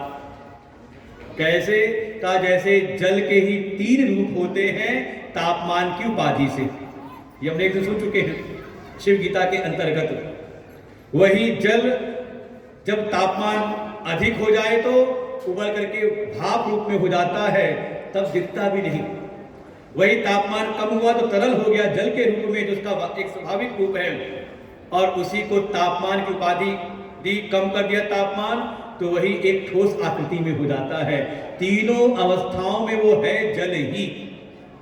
ऐसे ही वो सच्चिदानंद स्वरूप जो परमात्मा है, वो उनका वास्तविक स्वरूप तो है निर्गुण निराकार, वही सृष्टि संकल्प से सगुण निराकार हो जाते हैं, और वह ही जग निवास रूप प्रगटे, जो ऐसे अव्यक्त निराकार हैं, वही कभी कोई आकार भी धारण कर लेते हैं। तो ये 3 स्वरूप भगवान के, और वैसे ही 3 रूप आप अपने भी जानो, क्योंकि भगवान कहेंगे इसी मानस में कि 9 प्रकार की भक्ति का उपदेश किया। और वास्तव में देखें, ये मानस को समझना हो तो खग जाने खगें की भाषा, संतों की कृपा प्राप्त हो तो ये मानस की, कल ही किसी ने कहा अगर हम इसको पढ़े तो समझ में आ जाएगा, तो वहीं बगल में सज्जन थे, उन्होंने कहा ऐसे नहीं आएगा, पहले आपको उपनिषद समझना पड़ेगा। अच्छा, उपनिषद पढ़ने से आ जाएगा? तो फिर हमने कहा किसी गुरु के पास जाना पड़ेगा। जैसे दुनिया का कोई विषय है, किताबें हैं बाजार में, ला के आप खुद पढ़ो, बच्चों को पढ़ाओ तो नहीं काम आता, आपको भेजना पड़ता है विश्वविद्यालय में, भेजना पड़ता है किसी अध्यापक की शरण में, शिक्षक की शरण में। ऐसे ही हमारे जो उपनिषद है, गीता है, भागवत है, शिव पुराण है, हमारी जो रामायण है, खुद पढ़ करके एक स्वाध्याय करना चाहिए। ऐसा नहीं कह रहे कि मत पढ़ना बंद कर देना, पढ़ना सहायक है, उससे हमारा मन लगता है पवित्र होता है, लेकिन उसके जो वास्तविक तत्व हैं, रहस्य हैं, वो तो समझ में तब आते हैं जब कोई संत अनुकूल हो जाए। सत्संग के द्वारा ही बातें समझ में आती हैं। तो भगवान ने 9 प्रकार का जो भक्ति का उपदेश किया, शबरी माँ को अगर आप विचार करो तो लगता नहीं कि शबरी माँ को उपदेश किया है, बल्कि माध्यम बनाया शबरी माँ के चरित्र को, और उनके माध्यम से उपदेश 9 प्रकार की भक्ति का हम सब के लिए किया है। क्योंकि आखिरी में जो बात कहते हैं कि ये 9 प्रकार की भक्ति में एक प्रकार की भक्ति भी किसी को प्राप्त हो जाए, ये कहते ना भक्ति का जो मार्ग है ना, प्रथम भगत संतन कर संगा, दूसरा तिमम कथा प्रसंगा, गुरुपद पंकज सेवा, तीसरी भक्ति अमान, ऐसे क्रम से 9 भक्ति बताई है। और ये भक्ति का स्वरूप तो ऐसा है, बिल्कुल वैसे ही जैसे कभी आपने देखा हो एक सीढ़ी ऐसी होती है जिसपे आपको कदम कदम चलना पड़ता है, और एक सीढ़ी आधुनिक युग की है कि आप बस एक सीढ़ी पर पैर जमा लो, उसके बाद बस टिक के खड़े रहना, डरना मत, और धीरे धीरे सीढ़ी आपको अपने आप ऊपर ले जाएगी। होती कि नहीं ऐसी कुछ? आजकल एयरपोर्टों पर, आजकल रेलवे स्टेशन में भी मोदी जी लगा दे रहे हैं हर जगह पर, देखिए कि नहीं? ये भक्ति ऐसे ही है, भक्ति सुतन सकल गुण खानी, एक इसमें किसी एक भी भक्ति को अगर आप अपने जीवन में धारण कर लो, श्रवणम कीर्तनम विष्णु, ऐसे किसी एक भक्ति की को भी आपने धारण कर लिया तो भगवान कह रहे हैं उसको तो मुझको प्राप्त कर लेता है, सकल प्रकार भगति दृढ़ तोरे। और शबरी माँ को भगवान कहते हैं, हे शबरी, इनमें से कोई एक गुण ले आए तो उस पर मेरी कृपा हो जाती है। और ये 9 की 9 भक्ति शबरी तुम्हारे भीतर दृढ़ रूप से प्रकट है। तो बताओ, जिसमें पहले से सारे गुण हैं तो उसको उपदेश किया जा रहा है।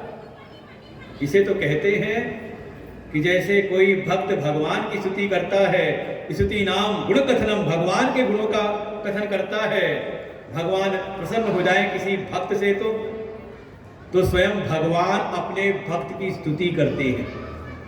और ये शबरी माँ की जो भक्ति का उपदेश है, ये शबरी माँ को नहीं, उपदेश तो हम सब के लिए है। ये तो वास्तव में शबरी की भक्ति की स्तुति है जो उनको प्राप्त हुई है अपने गुरुदेव मतंग ऋषि की कृपा से। लेकिन कैसी उनकी निष्ठा, कैसा समर्पण। कोल बिलो की जाति की है, स्त्री चरित्र है, बोलो जाति पात कुल धर्म पढ़ाई, ये सब आड़े नहीं आता। वास्तविकता वहां पर आती है जहां हमारा मन समर्पित हो जाए गुरु चरणों में। गुरु चरणों में ऐसा समर्पित हो कि वचनों पर दृढ़ विश्वास हो। मतंग ऋषि केवल इतना कह गए कि प्रभु आएंगे इस मार्ग से, इस मार्ग को स्वच्छ करते रहना, पुष्पों से सजाते रहना। और शबरी माँ निरंतर, वो गुरु जी का तो शरीर शांत हुआ, लेकिन उसके बाद निरंतर गुरु वचनों पर दृढ़ विश्वास करते हुए मार्ग को स्वच्छ करती हैं, पुष्पों को सजाती हैं, कदम में फल रखती हैं कि प्रभु आएंगे। और प्रभु आए, बस इतना ध्यान रखना, केवल बाहर से यही करना है, मार्ग अंदर है ये। अपने मन को उनकी स्तुति की है, सकल प्रकार भगति दृढ़ तोरे। और इस भक्ति का परिणाम भगवान ने कहा कि मेरा दर्शन उसको प्राप्त होता है। और किसी को भगवान के दर्शन हो जाए तो मम दर्शन फल परम अनुपा, जीव पाव निज सहज स्वरूपा। भगवत दर्शन का, भगवत साक्षात्कार का यही परिणाम है कि वो दर्शन तो करता है भगवान का, वो कथा तो सुनता है भगवान की। 7 दिन हमने कथा सुनी किसकी? अपने प्रभु श्री राम की, उनकी महिमा सुनी। लेकिन सुनते सुनते हमें अनुभव किसका हुआ? अपने आप का, कि जैसे भगवान निर्गुण निराकार सच्चिदानंद ब्रह्म हैं, वही कभी सगुण होकर के ईश्वर रूप हो जाते हैं, वही कभी साकार रूप होकर के अवतार लेते हैं।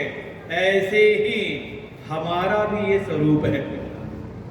अब समझो, वो प्रश्न याद है कि भूल गए प्रश्न? जो निपुतनयत ब्रह्म किमी, यही तो प्रश्न पूछा था कि जो एक साकार रूप में दिखाई दे रहे हैं, जिसमें कोई विकार दिख रहा है, वो ब्रह्म कैसे हो सकते हैं? यही प्रश्न का आधार है। और यही प्रश्न है अपने विषय में भी, कि जो श्रुति कह रही कि मैं आत्मा हूं, तो कैसे? तो साधना का क्रम बताया, जैसे भगवान के 3 रूप हैं, ऐसे ही अपने भी ये 3 रूप हैं। करना क्या है?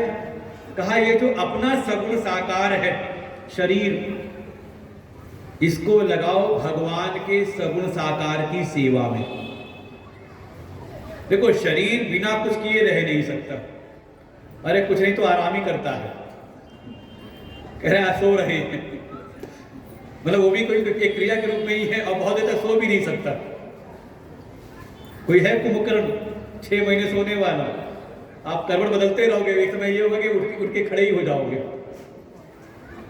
ये शरीर जो है बिना कुछ किए रह नहीं सकता। तो इस शरीर को लगाओ भगवान की सेवा में, और जगत को भगवान का स्वरूप जान करके, सिया राम मैं सब जग जानी, जगत ईश थी युक्त सेवनम। आप जगत में सेवा करो, जो आपकी सामर्थ्य है। शरीर है, शरीर को इस व्यक्त जगत में लगा दो भगवान का प्रकट रूप जान करके। ये है पहला आयाम साधना का। फिर जो भीतर वाला है जीव, इसको क्या करें? इसको बाहर मत लगा देना।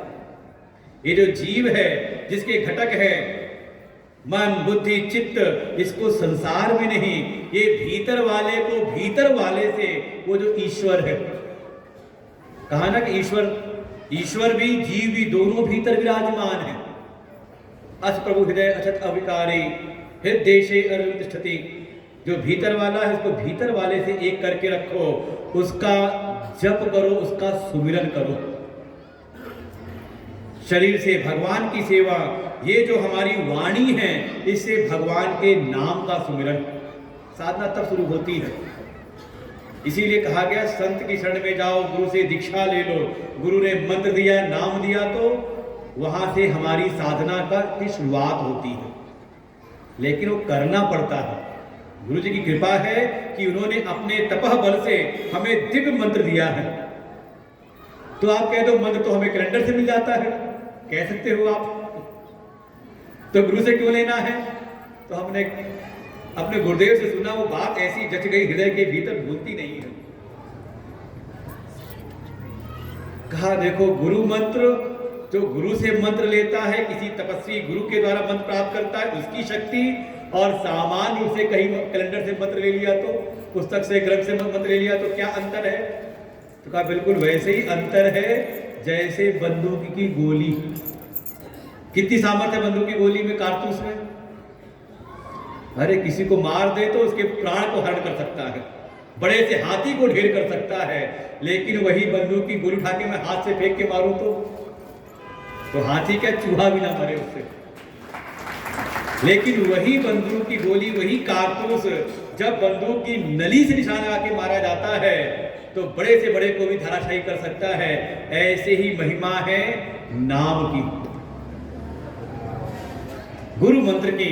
जब उनकी तपस्या से वो जो तपोपूत हैं, जो संयम की साधना करके जिन्होंने भगवत साक्षात्कार किया है, उस नाम की महिमा को जाना है, उनके द्वारा जब हमको कोई मंत्र मिलता है, नाम मिलता है, तो उसकी शक्ति कई गुना बढ़ जाती है। लेकिन साधक को स्वयं भी अपनी जिह्वा को सार्थक करना पड़ता है। भीतर वाले को नाम के जप से भीतर जोड़े, और जो भाई शरीर से भगवान की स्थूल सेवा की, भीतर वाले जीव से उसको भगवान से जोड़ा, उनके नाम सुमिरन से धीरे धीरे भीतर की शुद्धि, निर्मलता, परिणाम की हमें झलक मिलती है अपने चेतन आत्मा की। तो सद्गुरु शरण में जा करके उस आत्मा का अनुभव करते हुए जान लो कि ये आत्मा ही ब्रह्म है, आत्मा ही राम है। अब देखो, चाहे रामायण पढ़ो, चाहे सुनो, चाहे भागवत सुनो, आप कभी प्रसंग पढ़ना खुद उठा करके भागवत में, जब कोई, ये भगवान का ही वचन है कि जब कोई अपने मन प्राण भगवान को अर्पण कर देता है, भीतर वाले को भीतर भगवान से जोड़ देता है, तो फिर उस पर कृपा स्वयं भगवान करती है। मच्चित्तः मद्गतः प्राणः बोधयन्तः परस्परम कथयन्तश्च माम नित्यम तुष्यन्ति च रमन्ति च तेषां सततयुक्तानां भजतां प्रीतिपूर्वकं ददामि बुद्धिं योगं तं ये माम उपयान्ति ते। वर्णन किया है गोपिकाओं का, जब भगवान ने भेजा है उद्धव जी को। अब समाज में कथा चलती है, जब कई बार सुनते हैं भजन, उद्धव शुद्धो हो गए सुन गोपिन के बैन, आप गा लो, बात अलग है, लेकिन कभी भागवत जी में उद्धव जी के चरित्र को तो पढ़ो। जब सुखदेव जी वर्णन करते हैं और जब उनका परिचय दिया है, तो वर्णन जो किया है, वृष्णि नाम प्रवरो मंत्री कृष्णस्य दयितः सखा, कि कौन है उद्धव? कहा वृष्णि वंश के, जिस वंश में कृष्ण भगवान आए हैं, उस वंश के श्रेष्ठ मंत्री हैं। ज्ञान प्राप्त किया है देवगुरु बृहस्पति से। आप इतना ही समझ लें, अगर उनको अभिमान होता अपने ज्ञान का, तो परिचय ये कभी उनको प्राप्त नहीं होता कि कृष्ण के सखा हैं। अभी हमने वर्णन किया दो प्रकार के भक्त, एक भक्त जो भगवान से प्रेम करते हैं, और दूसरे कहा जिनसे भगवान प्रेम करते हैं। परिचय दिया है कृष्ण के अंतरंग सखा है। कोई अभिमानी हो, उसको भगवान अपना मित्र बनाएंगे। बचपन से भगवान की सेवा की है, ऐसा चरित्र है उद्धव जी का, उनको अपना दूत बनाया है। और तुम्हारा जब प्रवेश करो सुंदर कांड में तो समझ में आता है भागवत जी में उद्धव जी को भगवान ने अपना दूत बना करके भेजा है, अपने प्रेम अपने तत्व का ज्ञान लेकर के गोपियों के लिए। और रामचरितमानस में माध्यम बनाया है हनुमान जी को। वहां जब बात चर्चा होती उद्धव जी की गोपियों से, तो आपको वहां पढ़ने में मिलेगा उद्धव उवाच, गोपी उवाच। लेकिन जब भगवान के संदेश को बोलना प्रारंभ किया उद्धव जी ने, तो जैसे उद्धव जी का व्यक्तित्व वहां गिर गया है। सुखदेव जी कहते श्री भगवान उवाच, और वही दिखाई देता है हनुमान जी जब जानकी जी को संदेश देते हैं प्रभु का। आप पढ़ो देखना वहां पर ऐसे बारों हनुमान जी कहेंगे हे माता हे जननी धैर्य धरो। और जैसे ही भगवान का उपदेश देना शुरू किया तो नाम लेकर कहा है सीता नाम सीधे सीधे लिया है। आप कल्पना करें भगवान का है, कोई अपने मन को अपने चित्त को अपने प्राण को भगवान में समर्पित कर दे, भगवान का चिंतन करे, भगवान का कथन करे, उसमें ही रस ले। इस प्रकार से कोई मेरी भक्ति करता है प्रीति पूर्वक, भगवान कहते हैं उसको मैं बुद्धि योग प्रदान करता हूं, उसको मैं सत्संग प्रदान कर देता हूं। बुद्धि योग माने ज्ञान योग, उसको किसी संत से मिला देता हूं और उस सत्संग संत की कृपा से जो उसको ज्ञान मिलता है, बुद्धि योग ज्ञान योग मिलता है, उसके द्वारा वो मुझको प्राप्त कर लेता है। तो मार्ग चाहे भक्ति का पकड़ो चाहे ज्ञान का पकड़ो, लेकिन एक में आरूढ़ हो जाओ। भीतर वाले को भीतर वाले से जो जोड़ लेता है उसको ही भगवान की कृपा से आत्मा ही ब्रह्म है, वो सच्चिदानंद ब्रह्म राम मेरी आत्मा है, ऐसा उसको अनुभव हो जाता है। यही वर्णन है इसमें रामचरितमानस में, और यही वर्णन किया है गोपियों के विषय में। जब उद्धव जी से उनको ज्ञान मिला तो गोपियों ने उद्धव जी की पूजा की है। आप पढ़ो कभी खुद उठा करके तो आपको समझ में आएगा कि वास्तविक ज्ञान क्या है।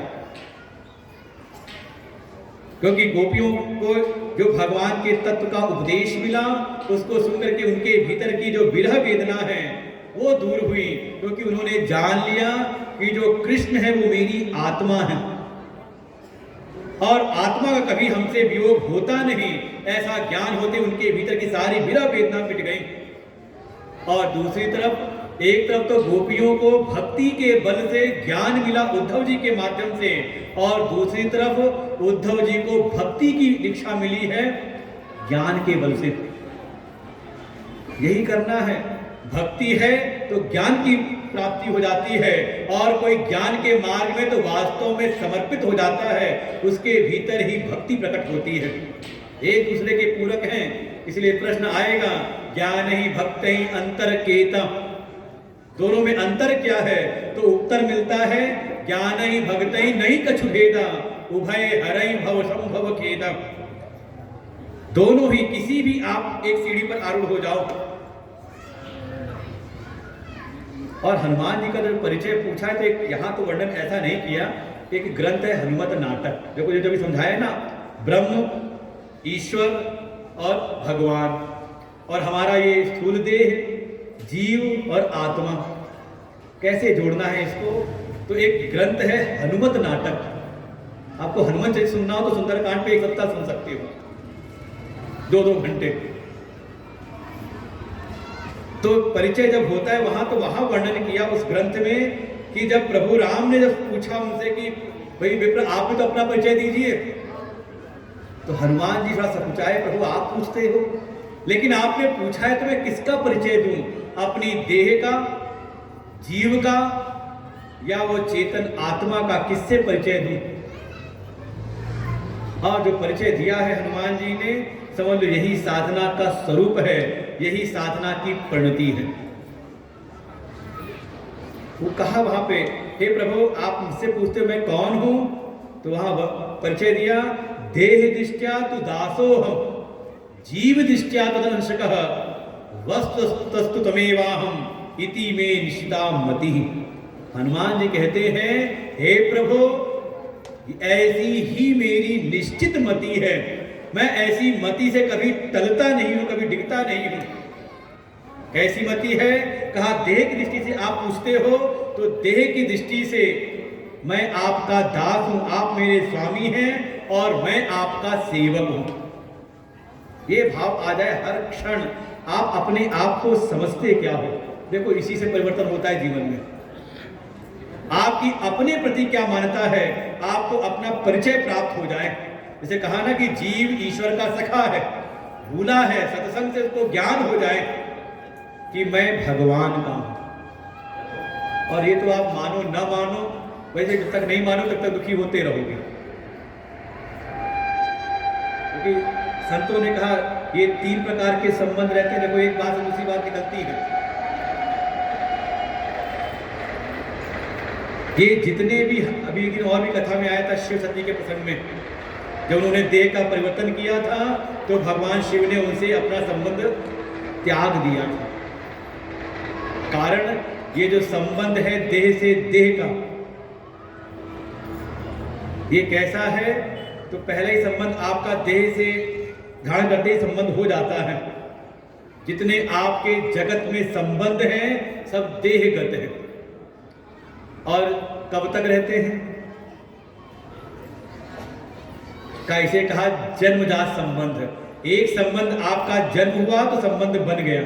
जन्म से ही कोई माँ हो गई, कोई पिता हो गए, कोई भाई हो गए, कोई चाचा हो गए, कोई ताऊ हो गए, कोई मामा हो गए, कोई बुआ हो गए, ऐसे संबंध बनते हैं। कब तक रहेंगे ये? कब तक? का जब तक शरीर है। सती जी ने शरीर का बदलाव किया, भगवान ने संबंध तोड़ा। लेकिन वही शरीर उन्होंने त्याग करके दोबारा पार्वती के रूप में आ गई तो भगवान ने फिर स्वीकार कर लिया। तो ये जन्मजात जो संबंध हैं मृत्यु पर्यंत चलते हैं। इसी जगत में दूसरा एक संबंध जुड़ता है जिसको हम कहते हैं मान्यता प्राप्त संबंध। है नहीं आपका? है कि नहीं कोई आपका मान्यता प्राप्त? हम स्कूल गए, कोई अच्छा लगा, अरे तू आज से मेरा मित्र है, जोड़ा ना संबंध। तो ये मेरा दुश्मन है। क्या है? अपनी मान्यता ही तो बनाई है आपने। और बड़े हुए तो पूरे समाज ने इकट्ठे हो करके, पुरोहित जी ने अग्नि को साक्षी रखा करा करके एक संबंध जुड़वा दिया। पाणी ग्रहण, ये मेरी पत्नी, ये मेरा पति। कैसा संबंध है ये? समाज ने एक मान्यता ही तो दे रखी है। आजकल सरकार उसको सर्टिफाई कर देती है। अच्छा कब तक चलेगा ये? वैसे हमारे सनातन धर्म में है ये 7 जन्मों का संबंध हो जाता है, जैसे जैसे प्रेम बढ़ता है। लेकिन अन्य जगह जाओ देखो तो उनके यहाँ तो संबंध विच्छेद भी हो जाता है। मान्यता प्राप्त है तो जब तक मान्यता है तब तक संबंध है आपका।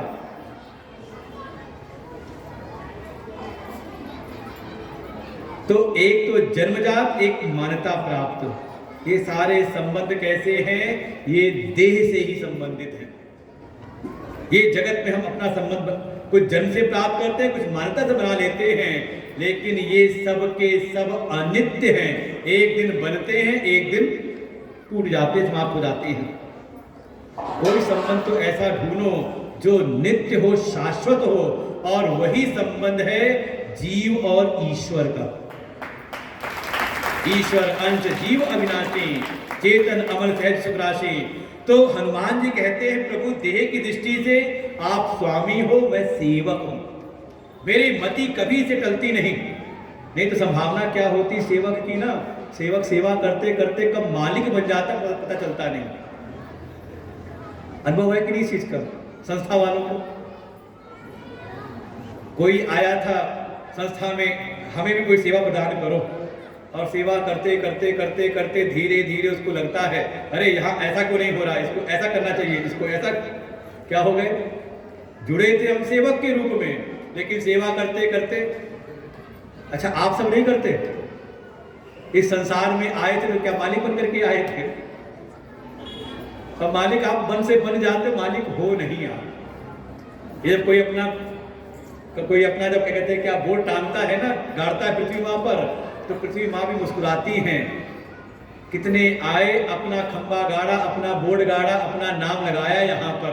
कितने आए चले गए, आज ये फिर आए हैं अपना खंबा गाड़ने के लिए।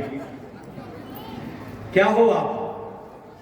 केवल प्रबंधक हो आप, केयर टेकर, केयर करते रहो, ध्यान रखते रहो और कुछ हो नहीं। अरे वास्तविकता है, आप जिस जमीन पे आप अपना अधिकार जमाए हुए हो ना, क्या वो जमीन आपकी है? जिस दिन सरकार को आवश्यकता पड़ेगी मुआवजा देके कहेगी जाओ जाके वहां बस जाओ, जगह खाली करो, है कि नहीं? सरकार सब भारत सरकार की जमीन है, संपत्ति। लेकिन कहीं ना कहीं हनुमान जी कहते मेरी इस ऐसी मति बिल्कुल निश्चित कभी टलती नहीं। आप स्वामी हैं, मैं सेवक हूं। शरीर की दृष्टि से, जीव की दृष्टि से अगर आप पूछते हो तो जीव दृष्टा तद अंश कह, जीव की दृष्टि से आप अंशी हो और मैं अंश हूं। ईश्वर अंश जीव अविनाशी, चेतन अमल सहज सुखराशि। इसलिए जो गुण आपके हैं वही गुण मेरे हैं। आप चेतन हो, मैं चेतन हूं। आप परम शुद्ध हो, विशुद्ध हो तो मैं भी विशुद्ध हूं। आप सहज सुख रूप हो तो मैं भी सहज सुख रूप हूं। बस अंतर है मात्रा का। देखो गुणवत्ता का नहीं अंतर है, गुण बिल्कुल वही है अगर आपको बोध हो जाए। मात्रा का अंतर है, वो सर्वशक्तिमान है, हम अल्प शक्ति वाले हैं। वो सर्वज्ञ हैं, हम अल्पज्ञ हैं। मात्रा का अंतर है। जैसे कि कहा था, एक नर्मदा मैया का एक अनंत प्रवाह है, अनादि जल राशि है और उसमें से हम थोड़ा जल लेकर के आ गए अपने लुटिया में। तो दोनों गुण एक ही हैं लेकिन मात्रा का अंतर है। हनुमान जी कहते हैं जीव की दृष्टि से मैं आपका ही अंश हूं और अगर आप पूछते हो आत्मा की दृष्टि से तो वस्तु तस्तु त्वम एव अहम इति में निश्चिता मति। वस्तु दृष्टि से सो ते ताहि तो ही नहीं भेदा। देखो बिल्कुल यही है, मानस में वर्णन किया है तत्त्वमसि। गुरु आदेश करते हैं, संकेत करते हैं, जो वो है वही तू है, जो तू है वही वो है, लेकिन चेतन की दृष्टि से, देह की दृष्टि से नहीं। दृष्टांत उदाहरण दिया, जैसे एक राजा की सवारी को रोक लिया एक भिखारी ने। सैनिकों ने कहा अरे क्यों रोकता है? राजा नीचे उतर करके आया। उस भिखारी ने कहा क्या अंतर है तुझमें और मुझ में? केवल उपाधि का अंतर है। तेरे पास ऐश्वर्य है, राशि वेशभूषाएं हैं, मेरे पास अभाव है। तू अपनी राशि वेशभूषा उतार दे, मैं अपने ये जो जितने भी कतरन चितड़े कर रखे मैं इसको उतार दूं। दोनों उतार दे, हटा दे तो दोनों की उपाधि अगर हटा दी जाए तो जो मनुष्य वो भी मनुष्य है, मैं भी मनुष्य हूं। ऐसे ही ये जीव ईश्वर में भेद तब तक है जब तक हम उपाधि के रूप में देखते हैं। दोनों ही अपनी उपाधि को हटा दे, ईश्वर की सर्वज्ञता की उपाधि हटा दे, ईश्वर की सर्वशक्तिमत्ता की उपाधि हटा दी जाए, ईश्वर की जो माया उपाधि इसको हटा दी जाए और जीव अपनी ये देह जीव इत्यादि की उपाधि को किनारे करे तो वास्तव में जो शेष है चेतन एक ही है। यही ज्ञान प्राप्त करना है। और तुलसी बाबा इससे कभी भी समझौता नहीं करते, कथा सुनाते हैं, सारे साधन बताते हैं, लेकिन ला करके यहीं पर रोकते हैं। कथा किष्किंधा कांड की जिसमें भगवान के मित्र स्वरूप का निरूपण कराया। इसके बाद कथा आती सुंदर कांड, पंचम सोपान है। सुंदरे किम न सुंदरम, सुंदर कांड में क्या सुंदर नहीं है। इसमें आधे भाग में हनुमान जी का चरित्र है। सुनाने वाले कौन है? वर्णन आएगा, जामवंत जी ने सुनाया प्रभु श्री राम को हनुमान जी ने क्या क्या चरित्र किए हैं। भक्ति स्वरूपा मां जानकी की खोज में निकलते हैं, आध्यात्मिक शांति की खोज में निकलते हैं। क्या मार्ग है, कैसे कैसी परिस्थितियां सामने आती हैं, तो वहां वर्णन किया। जब हनुमान जी चलते हैं तो मार्ग में सबसे पहले आया मैनाक पर्वत, कहता है आराम कर लो। लेकिन हनुमान जी को जैसे राम नाम की दीक्षा मिली है और गुरु ने मार्ग बताया है, राम काज लगी तब अवतारा। हे हनुमान क्यों चुप बैठे हो, तुम्हारा तो अवतार ही हुआ है राम के कार्य के लिए। अच्छा आपका अवतार किस लिए हुआ है?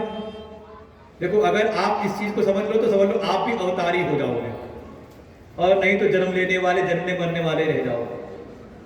हमारे गुरुदेव ने कहा ये जो बात कही ना जाओ मत, इसलिए सुंदरकांड का जो प्रारंभ होता है यही से शुरू होगी सुंदरकांड। जामवंत के वचन सुहाए, कौन से वचन? कहा जो किष्किंधा कांड में जामवंत जी ने याद दिलाया था, अरे हनुमान काच प्रसाद रहे हो हनुमान। और जब याद दिलाया राम काज लगी तब अवतारा, तो उसको हनुमान जी ने अपने भीतर स्वीकार किया है, राम काज लगी मम अवतारा। और जो कोई इस मंत्र को अपने जीवन में धारण कर ले, समझ लो वो भी अवतारी हो जाता है। ये जो जीवन मिला है, ये जो जन्म मिला है, केवल विषय भोग के लिए नहीं मिला है। यही तन कर फिर फल विषय न भाई, वास्तव में ये जीवन मिला है प्रभु के काज को साधने के लिए, राम तत्व की प्राप्ति के लिए। और जब कोई चलता है तो सबसे पहले जो बाधा आती है वो है सुख संपत्तियों की बाधा। मैनाक पर्वत आया, उसने कहा थोड़ी देर विश्राम कर लो। हनुमान जी ने ना तो उसको स्वीकार किया है ना उसका तिरस्कार किया है, वो अपना गुरु मंत्र याद रखा है, राम काज कीन्हे बिना मोहि कहां विश्राम। ये ध्यान रहे, साधना में रहते हुए कभी अपनी साधना से, अपने साध्य से, प्रभु से कभी समझौता न करो। दुनिया के सारे काम हैं, जैसे दुनिया के हम कार्य उत्साह से करते हैं, वैसी अपनी भक्ति, अपनी उपासना, अपना जप, अपनी साधना सब करने के तैयार रहे। हनुमान जी देखिए, पहली आती है सुख सुविधाओं का, ये सुख सुविधाएं रोकती हैं। कैसे रोकती हैं? मन में था जाएंगे कुंभ में स्नान करेंगे, किसी ने कह दिया अरे वहां तो बड़ी भीड़ हो रही है, जाना मुश्किल है, पैदल चलना पड़ रहा है, किलोमीटर मीलों पैदल चलना पड़ रहा है, वहां रहने को नहीं ठीक से मिल रहा है, खाने को ठीक से नहीं मिल रहा है। मन में आया हाँ यहाँ घर में तो सब ठीक ठाक है, सब मिला हुआ। क्या हुआ? प्रतिबंध आया कि नहीं? ये सुख सुविधाएं भी रोक लेती, बाधा बनती हैं। ये जो प्राणी है, साधक अपने सुख सुविधाओं में इतना आसक्त हो जाता है कि भगवान के भक्ति के मार्ग का वो त्याग करने का तैयार हो जाता है। हनुमान जी कहते हैं इसमें आसक्त मत हो, ये सब के सब बाधाएं हैं प्रभु की प्राप्ति में। उसके बाद अगर कोई निकले तो पहली इसे कहा भौतिक बाधा, ये भौतिक संपदाएं प्रतिबंध बनती हैं, इससे ऊपर उठो। जब भौतिक बाधा को पार करोगे तो दूसरी बाधा आती, इसको नाम दिया दैवी बाधा। देवताओं ने भेजा है हनुमान जी की परीक्षा लेने के लिए। नाम क्या है? कहा सुरसा। और कहती है आज देवताओं ने बड़ा बढ़िया आहार भेजा है, और रोक लिया हनुमान जी को। ये जो दैवी बाधा है, यहाँ पे आपका बल काम नहीं आता, यहाँ तो युक्ति निकालनी पड़ती है, क्योंकि दैवी बाधा वास्तव में साधक की परीक्षा है। इसलिए वर्णन किया कि उनके बल बुद्धि की परीक्षा लेने के लिए भेजा है। तो हनुमान जी जैसे करते हैं, ये जो बाहर की दैवी बाधा है, ये दैवी जो परिस्थितियां हैं जिस पे हमारा वश नहीं है, ये जो प्राकृतिक जो परिस्थितियां आती हैं इस पे हमारा वश नहीं, इसमें युक्ति निकाल लो। ठीक है, अपने सामर्थ्य को बढ़ाओ भी, लेकिन छोटा बनना भी आ जाए, झुक करके अपना काम निकाल लो। युक्ति निकालनी पड़ती है। ठंडी बढ़ जाए तो भक्ति मत छोड़ देना, अरे एक शॉल और ओढ़ लेना, खबर क्या है। अकड़ में मत जाना कि नहीं अब हम ऐसे ही रहेंगे तपस्वी बन करके, तबीयत खराब हो जाएगी तो 4 दिन और आपकी साधना भंग हो जाएगी। युक्ति निकाल लो वहां पर, अपनी शक्ति सामर्थ्य के अनुसार। इससे पार हो जाओगे तो तीसरी बाधा आती है जो दिखती नहीं, उसको कहा आध्यात्मिक बाधा, भीतर से कहीं। और वो है जब हनुमान जी जा रहे हैं अपनी गति से, अचानक उनकी गति रुक गई, किसी ने उनकी परछाई पकड़ ली थी। नाम है सिंहिका। वो रहती तो जल में है और आहार करती है नव के खग गहई, आसमान के आकाश के। इसको संतों ने कहा ये आध्यात्मिक, भीतर से कुछ बाधाएं आती हैं, भीतर के कुछ दोष हैं, जिसमें सबसे बड़ा दोष है ईर्ष्या, जलन, मात्सर्य भाव, मत्तः सरति। अरे हम साथ थे, साथ चले थे, ये हमसे आगे कैसे निकल गया? होता तो नहीं है, अरे पड़ोसी से हो जाती है। अपने संबंधियों से हो जाती है। अरे मान लो सबका प्रारब्ध है, जिस पर भगवान की जैसी कृपा है सब बढ़ रहे हैं, हमारा भी अपना प्रारब्ध है, अपने प्रारब्ध से चलते रहो, किसी से ईर्ष्या ना करो। सबका अपना प्रारब्ध है, सबकी अपनी साधना है, अपनी साधना। और देखो ये ईर्ष्या आ जाए मन के भीतर तो यही काम करती है। जैसे वो रहती है जल के अंदर, तो जल के जीव भी तो है, खा ले, नहीं खाती। किसका आहार बनाती है? ऊपर वाले ही। ये ईर्ष्या जो है कभी अपने नीचे वालों से नहीं होती। साथ वालों में कह सकते हैं कि हाँ धीरे धीरे शुरू होती है, और कोई हमसे आगे निकल जाए तो, और जिससे ईर्ष्या होने लग जाए तो आप उसके सद्गुण नहीं विचारते बल्कि उसके दुर्गुणों पर ध्यान जाता है आपका। इसीलिए परछाई पकड़ती है। परछाई माने परछाई का रंग है काला, अर्थात जिससे ईर्ष्या हो जाए उसके जो कलुषित पक्ष हैं, काला जो पक्ष है, दुर्गुण जो है, उसी का हम चिंतन करने लगते हैं। और जैसा आप चिंतन करोगे वैसे ही आपका मन भी हो जाता है। ये प्रतिबंध है साधना में। हनुमान जी सबको पार करके पहुंचते हैं। वहां पर फिर जानकी जी से मिले, भेंट हुई, उनको सांत्वना दी। बहुत सुंदर हनुमान जी के चरित्र का वहां निरूपण किया है। और जब जानकी जी ने उनको आशीर्वाद दिया है, अजर अमर गुणनिधि सुत हो, ऐसा जब उनका आशीर्वाद मिला, साक्षात भक्ति का आशीर्वाद प्राप्त हुआ, तो हनुमान जी अब कहते हैं, अब कृत कृत्य भयं में माता आशीष अमोघ विख्याता। कहना चाह रहे, संकेत है कि ज्ञान वैराग्य तो मिल गए थे, कमी रह गई थी भक्ति की। इसीलिए समझो ये तीनों की आवश्यकता है, किसी की कोई बड़ा नहीं कोई छोटा नहीं। आप तीनों को त्रयाणाम सहचारित्वा, तीनों का सहचारी भाव है। भक्ति माँ है तो पुत्र है ज्ञान वैराग्य। अच्छा बच्चों को रख लो, माँ को भगा दो तो बच्चे सुखी रहेंगे? तो जैसे कि देवर्षि नारद को मिली थी भक्ति, ज्ञान वैराग्य अचेत थे, तो भक्ति भी रो रही थी। भक्ति तो है लेकिन हमारे जीवन के दुख दूर नहीं होते, शायद कहीं ना कहीं अभाव है ज्ञान का। ज्ञान है तो है लेकिन भक्ति नहीं तो भी समस्या है, कहीं ना कहीं निष्ठुरता आ जाती है। और भक्ति हो, ज्ञान हो, वैराग्य ना हो तो संभावना बन जाती है रावण बनने की। आप समझो शास्त्रों के सार को। रावण में किस चीज की कमी है? भक्त नहीं है। भगवान शिव का उससे बढ़कर कोई भक्त हुआ है? आज भी हम उसका स्तोत्र गाते हैं, जटाटवीगलज्ज्वल। ज्ञान में वेदों पर भाष्य मिलता है। अरे रावण कह देता है जब खरदूषण का वध होता है तो समझ जाता है, उनको मार दिया। अरे लगता है भगवान अवतार ले चुके हैं, तो जा करके कैसे भी उनसे बैर ठान लूं, क्योंकि तामस तनु कछ भजन ना होई। वो जानता है कि ये शरीर तामसी है, तमोगुण से बना हुआ है। ये वेदांत के साथ सूत्र है ये,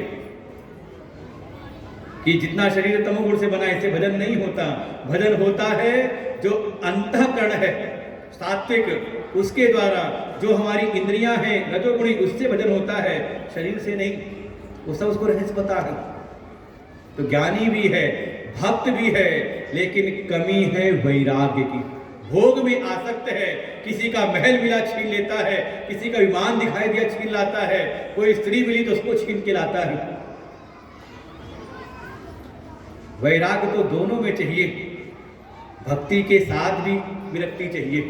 भाई जिससे प्रेम बढ़ता है तो उसके अतिरिक्त जो हो उससे व्यक्ति अपने आप हो जाती है। तो भक्ति के साथ भी विरक्ति चाहिए, और ज्ञान तो उसमें साधन ही है वैराग्य।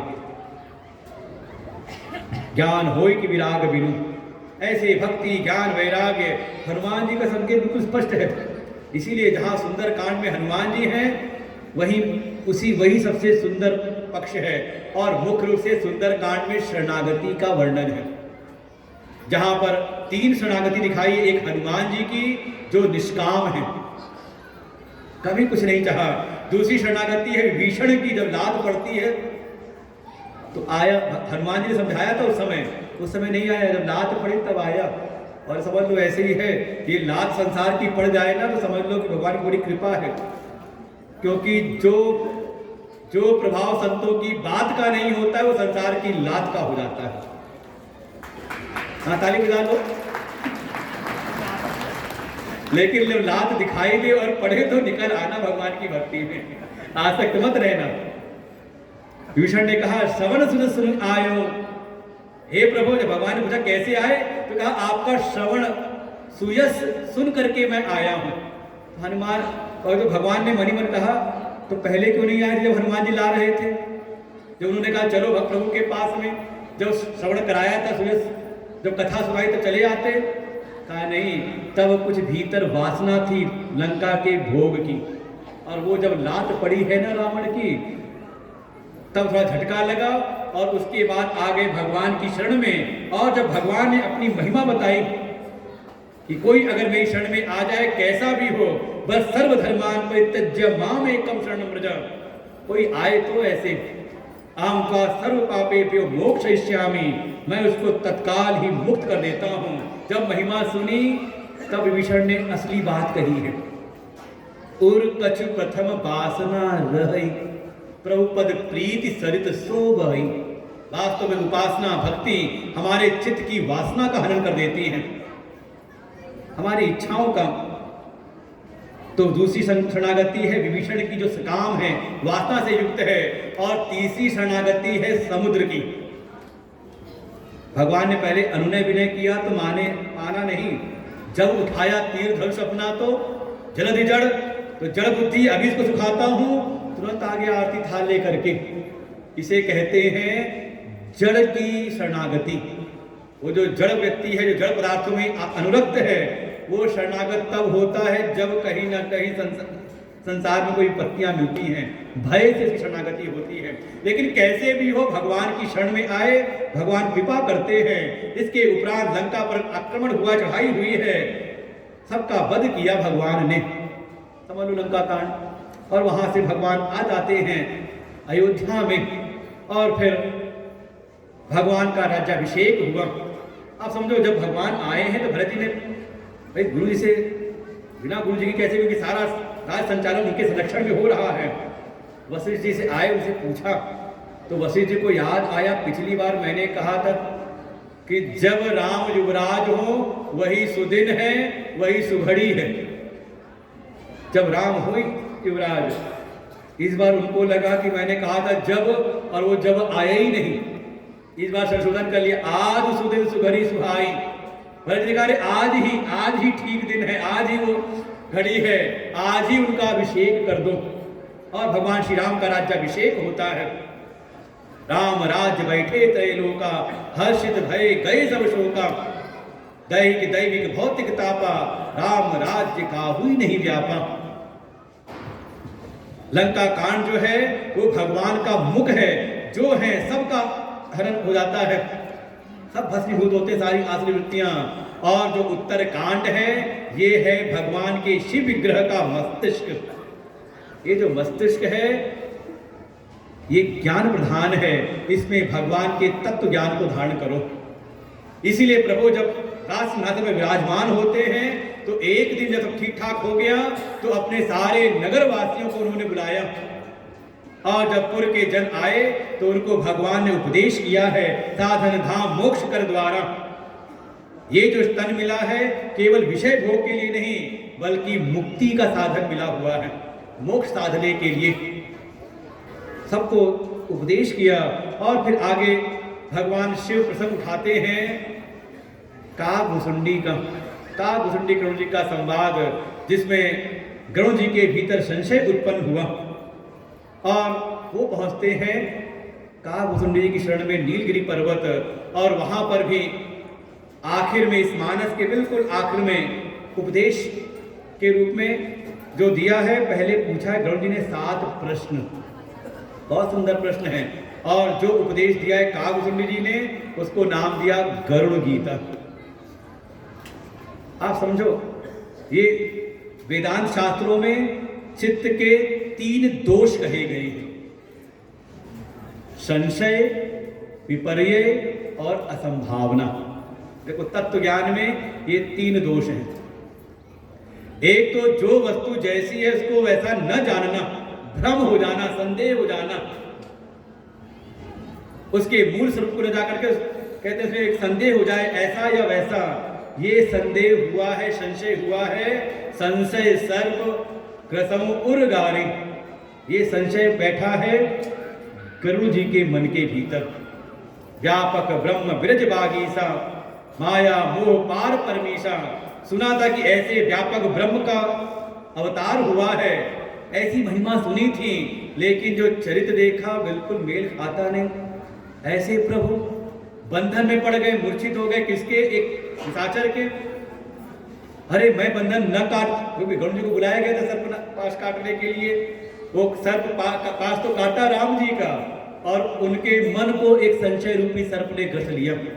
संशय आ जाए तो उसका निवारण हो जाता है सत्संग के द्वारा। गरुड़ जी गए, जब मन में कभी संदेह आए तो संतों के शरण में जाकर के सत्संग करो। लेकिन अगर आ गया विपर्य, संशय के बाद दूसरी स्थिति आती है, वस्तु का ज्ञान हुआ नहीं, उस वस्तु को हमने किसी और रूप में जान लिया, विपरीत बुद्धि बन गई। जैसे भाव आया है, भरद्वाज जी ने प्रश्न पूछा है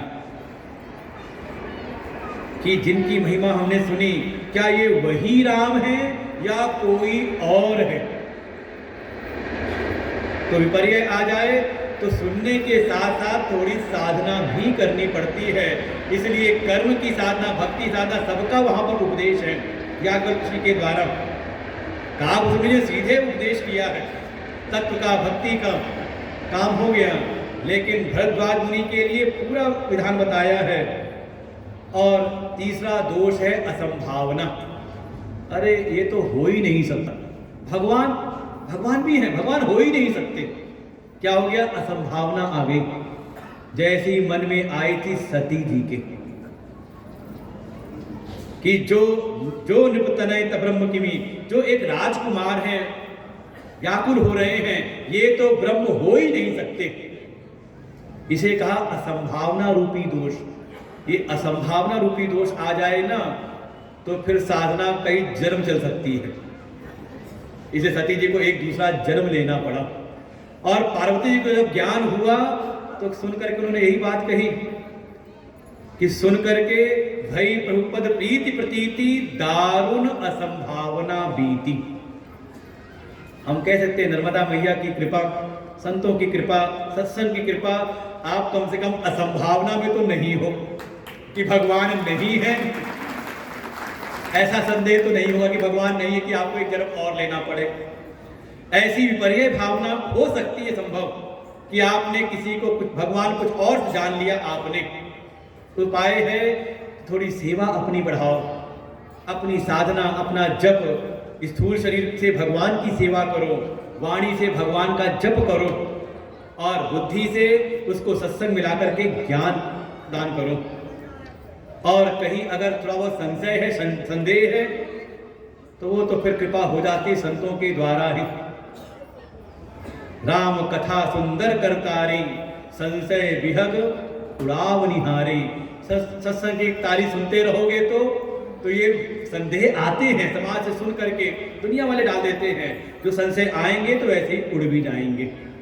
इसलिए कृपा है।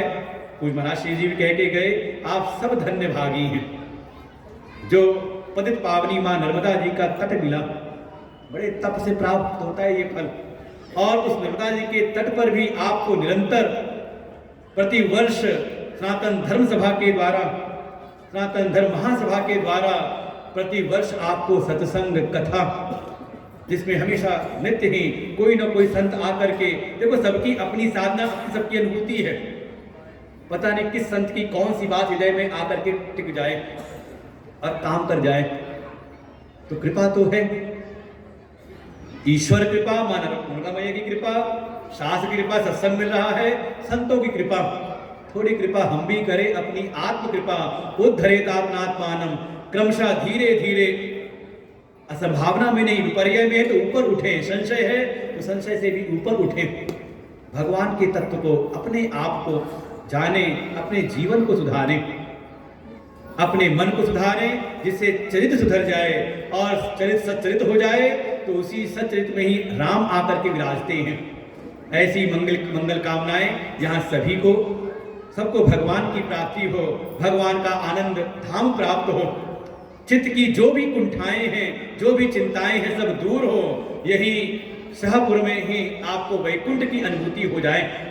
ऐसी मंगल कामनाएं।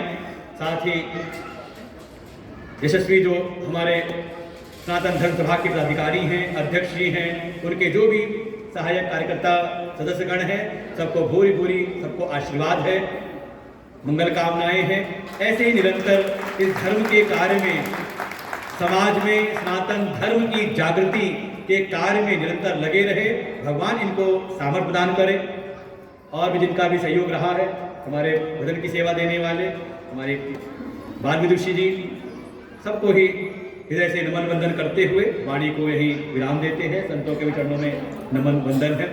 और आप सबको भी नमन वंदन है कि आपने 6 दिन 7 दिन सुना मेरे को, बड़ा धैर्य पूर्वक, शांति पूर्वक। ये तो लगता है इतनी बड़ी सभा में लोग शांति से बैठेंगे कि नहीं बैठेंगे, लेकिन लगता है माँ नर्मदा की कृपा और संतों की कृपा आप सब पर है। ऐसे ही निरंतर आप पर कृपा बनी रहे। इन्हीं शुभकामनाओं के साथ में अपनी वाणी को ही विराम देते हैं। सर्वे भवन्तु सुखिनः, सर्वे सन्तु निरामयाः, सर्वे भद्राणि पश्यन्तु, मा कश्चित् दुःखभाग् भवेत्। ओम पूर्णमदः पूर्णमिदं पूर्णात् पूर्णमुदच्यते, पूर्णस्य पूर्णमादाय पूर्णमेवावशिष्यते। ओम शांति शांति शांति। हरि ओम। श्री गुरुभ्यो नमः। हरि ओम। विगत 7 दिवस से महाराज जी के द्वारा जो अमृतमयी वाणी से, ज्ञान वैराग्य से युक्त कथा हम समस्त सनातन धर्म प्रेमियों और शाहपुरा नगर के आसपास के ग्रामीण अंचलों से आए धर्मानुरागी बंधुओं, माताओं, बहनों को श्रवण कराई। हम सब